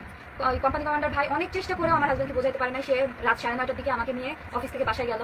বাসায় যে আমি খাওয়া দাওয়া করি নাই, অফিস থেকে ওই কোম্পানি কমান্ডার কিছু স্ন্যাক্স তার বউকে দিয়ে আমাকে খাইয়ে দিয়েছিল, সেটাই আমার লাস্ট খাওয়া আমার হাজবেন্ডের সাথে বসে। বাসায় এসে আমরা রাতে হ্যাপি এন্ডিং করলাম, আমরা হ্যাপিলি আমরা হাজবেন্ড ওয়াইফ সব ঝামেলা ঝঞ্ঝাট সব মিটমাট করে আমরা ঘুমাইলাম। কারণ আমার একটা শুধু মাথায় ঘুরতো যে আমার হাজবেন্ড তো ঘুমাইতে পারবে না, আমি যদি ঝামেলা রাগারাগি নিয়ে শুয়ে পড়ি আমার হাজবেন্ড ঘুমাইতে পারবে না। সো দ্যাট আমি সব ঝামেলা মিটাইয়া তারপরে আমি ঘুমাইতে গেলাম আমার হাজবেন্ডের সাথে। পরের দিন সকালে আমার শাশুড়ি আবার সেম ক্যাচাল, সেম ঝগড়া, সেম ঝঞ্ঝাট। পরে আমার আর সহ্য হলো না, আমি আমার হাজবেন্ডকে বললাম এবারও যদি তুমি বিচার না করো আমার আর কিছু করার নেই। তো যে বললাম যে আঘাত টাঘাত করছে ওই দিনের ঘটনাটি বললাম। তো লাস্টলি আমার হাজবেন্ড কথা বলছে তার মার সাথে, কথা বলে বাসা থেকে বের হয়ে গেছে, আর কথা হয় নাই। ওই দিনকে সকালের পর থেকে আমার হাজবেন্ডকে ও যাওয়ার আগে আমাকে একবার বাইও বলে যায় না, একটা হিন্টসও দিয়ে যায় নাই যে আমি বুঝবো। ও আমাকে বলেও না যে তুমি ভালো থেকো, কোনো হিন্টস দিলে আমি বুঝতে পারতাম যে ও কিছু একটা করতে যাচ্ছে, আমাকে কিছু বলে দেয়, কিছু না, একটা ফোনও দেয় না। পরবর্তীতে আমার ফোন আসলো, ফোন আসতে শুরু করলো 12:30 নাগাদ আমার ফোন আসতে শুরু করলো যে ভাবি কি হয়েছে আপনি মেডিকেলে চলে আসেন। আমি বললাম কেন কি হয়েছে, সমস্যা কি? এরপরে শুনে আমার হাজবেন্ড সুইসাইড করছে। আমি শুনে জাস্ট বাসা থেকে বের হয়ে রাস্তায় পড়ে গিয়েছিলাম। আমার হাজবেন্ডের অফিস থেকে গাড়ি আসছিল আমাকে নিতে, গাড়ি আসার পরে আমি রাস্তা থেকে উঠে বসছি, আর দেখা হয় না, দেখতে দেয় নাই। বেলা 2:30 অব্দি আমার হাজবেন্ডকে তারা দেখতে দেয় নাই। তারা আমাকে বললো হাজবেন্ডের চিকিৎসা চলতেছে, ডাক্তার দেখা করতে দিবে না। আমি যখন সবকিছু ছেড়ে ছুড়ে সবাইকে এক প্রকার জোর করে ধাক্কা দিয়ে যখন হসপিটালের ভিতরে দৌড়ে চলে গেলাম, দেখলাম এক কোনায় একটা একটা সাদা কাপড় দিয়ে লাশ ঢাকা। আমার হাজবেন্ডের রানার কনস্টেবল ওইখানে সাদা কাপড় দিয়ে ঢাকা, আর রক্ত রক্ত রক্ত আর রক্ত। আমি কিচ্ছু মানি নাই, সবাই আমার হাত ধরে, আমি সবাইকে ছেড়ে ছুড়ে ওইখানে যে কাপড়টা উঠাই দেখি আমার হাজবেন্ড শোয়া, ওর নাকে মুখে রক্ত, ওর এত যে রক্ত, বান্ডেল টিস্যু ভিজে গেছে রক্তে, তাও তলিয়ে যাচ্ছে। পোস্টমর্টম করতে নিয়ে যাবে তার আগে পজিশনে আমি আমার হাজবেন্ডকে জড়িয়ে ধরছিলাম লাশবারের মধ্যেও, দেখলাম আরে রক্ত, আমার 2 হাতে কত যে রক্ত ছিল, কত রক্ত। আমার হাজবেন্ড অনেক কষ্ট পেয়ে মারা গেছে, আমি জীবনে ভুলতে পারবো না, আমার সারা জীবনের আক্ষেপ থাকবে। আমি আমার শাশুড়ির হাতে পায়েও ধরে বলেছিলাম যে আমার একটু সংসারটা করতে দেন, আমার শাশুড়ি আমাকে সংসার করতে দেয়নি। আমার আক্ষেপ থেকে যাবে, আমার বয়স করি, আমার সারা জীবনের আফসোস থেকে যাবে আমার হাজবেন্ডকে নিয়ে, যাকে আমি জীবনে প্রথমবার ভালোবেসেছিলাম, আমার স্বামীকে, তাকে নিয়ে আমার সংসার করা হলো না। আমি কিভাবে বাঁচবো? ও নিঃশ্বাস নিতে পারতেছে না, ওর গা কত যে শক্ত ছিল, ঠান্ডা, ওর হাত পা শক্ত। ও যে কত সুন্দর ছিল, আমার হাজবেন্ডের মতো সুন্দর ছেলে আমি দেখি নাই আমার লাইফে দেখি নাই। ও আর আসবে না, ও আমাকে এসে জড়িয়ে ধরবে না। ও যাওয়ার আগে আমাকে একবার বলেও গেল না, যাওয়ার আগে আমার একবার হাগও করলো না, জড়িয়েও ধরলো না। ও নিজের মতো চলে গেল, কত অভিমান, কত কষ্ট নিয়ে যে ও চলে গেল, আমাকে নিয়ে যেতে পারতো, ও তো আমাকে ভালোবাসতো, ও তো জানতো আমি ওকে ছাড়া বাঁচবো না। ও তো আগে আমাকে শুট করতে পারতো, তারপর তো নিজেকে শুট করতো, দুজনে একসাথে চলে যেতাম, তাহলে তো এত কষ্ট সহ্য করতে হতো না। আজকে আমাকে এই যে প্রেস মিডিয়া, এই যে লাইভে আসতে হচ্ছে আমার স্বামীর মৃত্যু নিয়ে আমাকে কথা বলতে হচ্ছে। আমার স্বামী আমাকে কি করে দিয়ে চলে গেল, ওর মায়ের দায়িত্ব সেই 2 ভাইয়ের উপর, ওর সয় সম্পত্তি সবকিছুর উপর দিয়ে গেল, আর আমার দায়িত্ব দিয়ে গেল ওই কয়েকটা স্বর্ণের উপরে। আমার হাজবেন্ড সৎ মানুষ ছিল, ওর স্বর্ণ বেশি নাই। আমাদের বাসা তো সিলগালা করা আছে, টিম ঢুকুক, বাসায় টিম ঢুকে যত স্বর্ণ আছে বের করে আনুক, দেখুক তারা কয়টা স্বর্ণ আছে। ওইটুকু স্বর্ণের উপর আমার জীবনের দায়িত্ব দিয়ে গেল, যে কিনা আমার সারা জীবনের দায়িত্ব নিয়েছিল, আমাকে একটু থাকতে দিল না আমার শাশুড়ি। এখানে হাজার মেয়ে আপনার জন্য কাছে, আপনার মতো যারা ফেস করে, আমার শাশুড়ি আমাকে একটু সংসার করতে দিল না। আমার স্বামী অনেক আফসোস নিয়ে মারা গেছে। দেখুন উনি 2বার স্ট্রোক করেছে, সুস্মিতা বাবা। এখানে ঘর এখনো শোকে স্তব্ধ। এখানে আমার স্বামী অনেক আফসোস নিয়ে মারা গেছে, আমার স্বামী অনেক অভিমান, অনেক আফসোস নিয়ে মারা গেছে। ওর মায়ের প্রতি ওর একরাশ অভিমান ছিল যে মা কেন বুঝে না যে তার ছেলে কি সে সুখী থাকবে, সে বুঝে না যে তার বউ ভালো না থাকলে সে কিভাবে সুখে থাকবে। আমার স্বামীর এত আফসোস অভিমান নিয়ে, এত কষ্ট দিয়ে নিজেকে নিয়ে মারা গেল সে।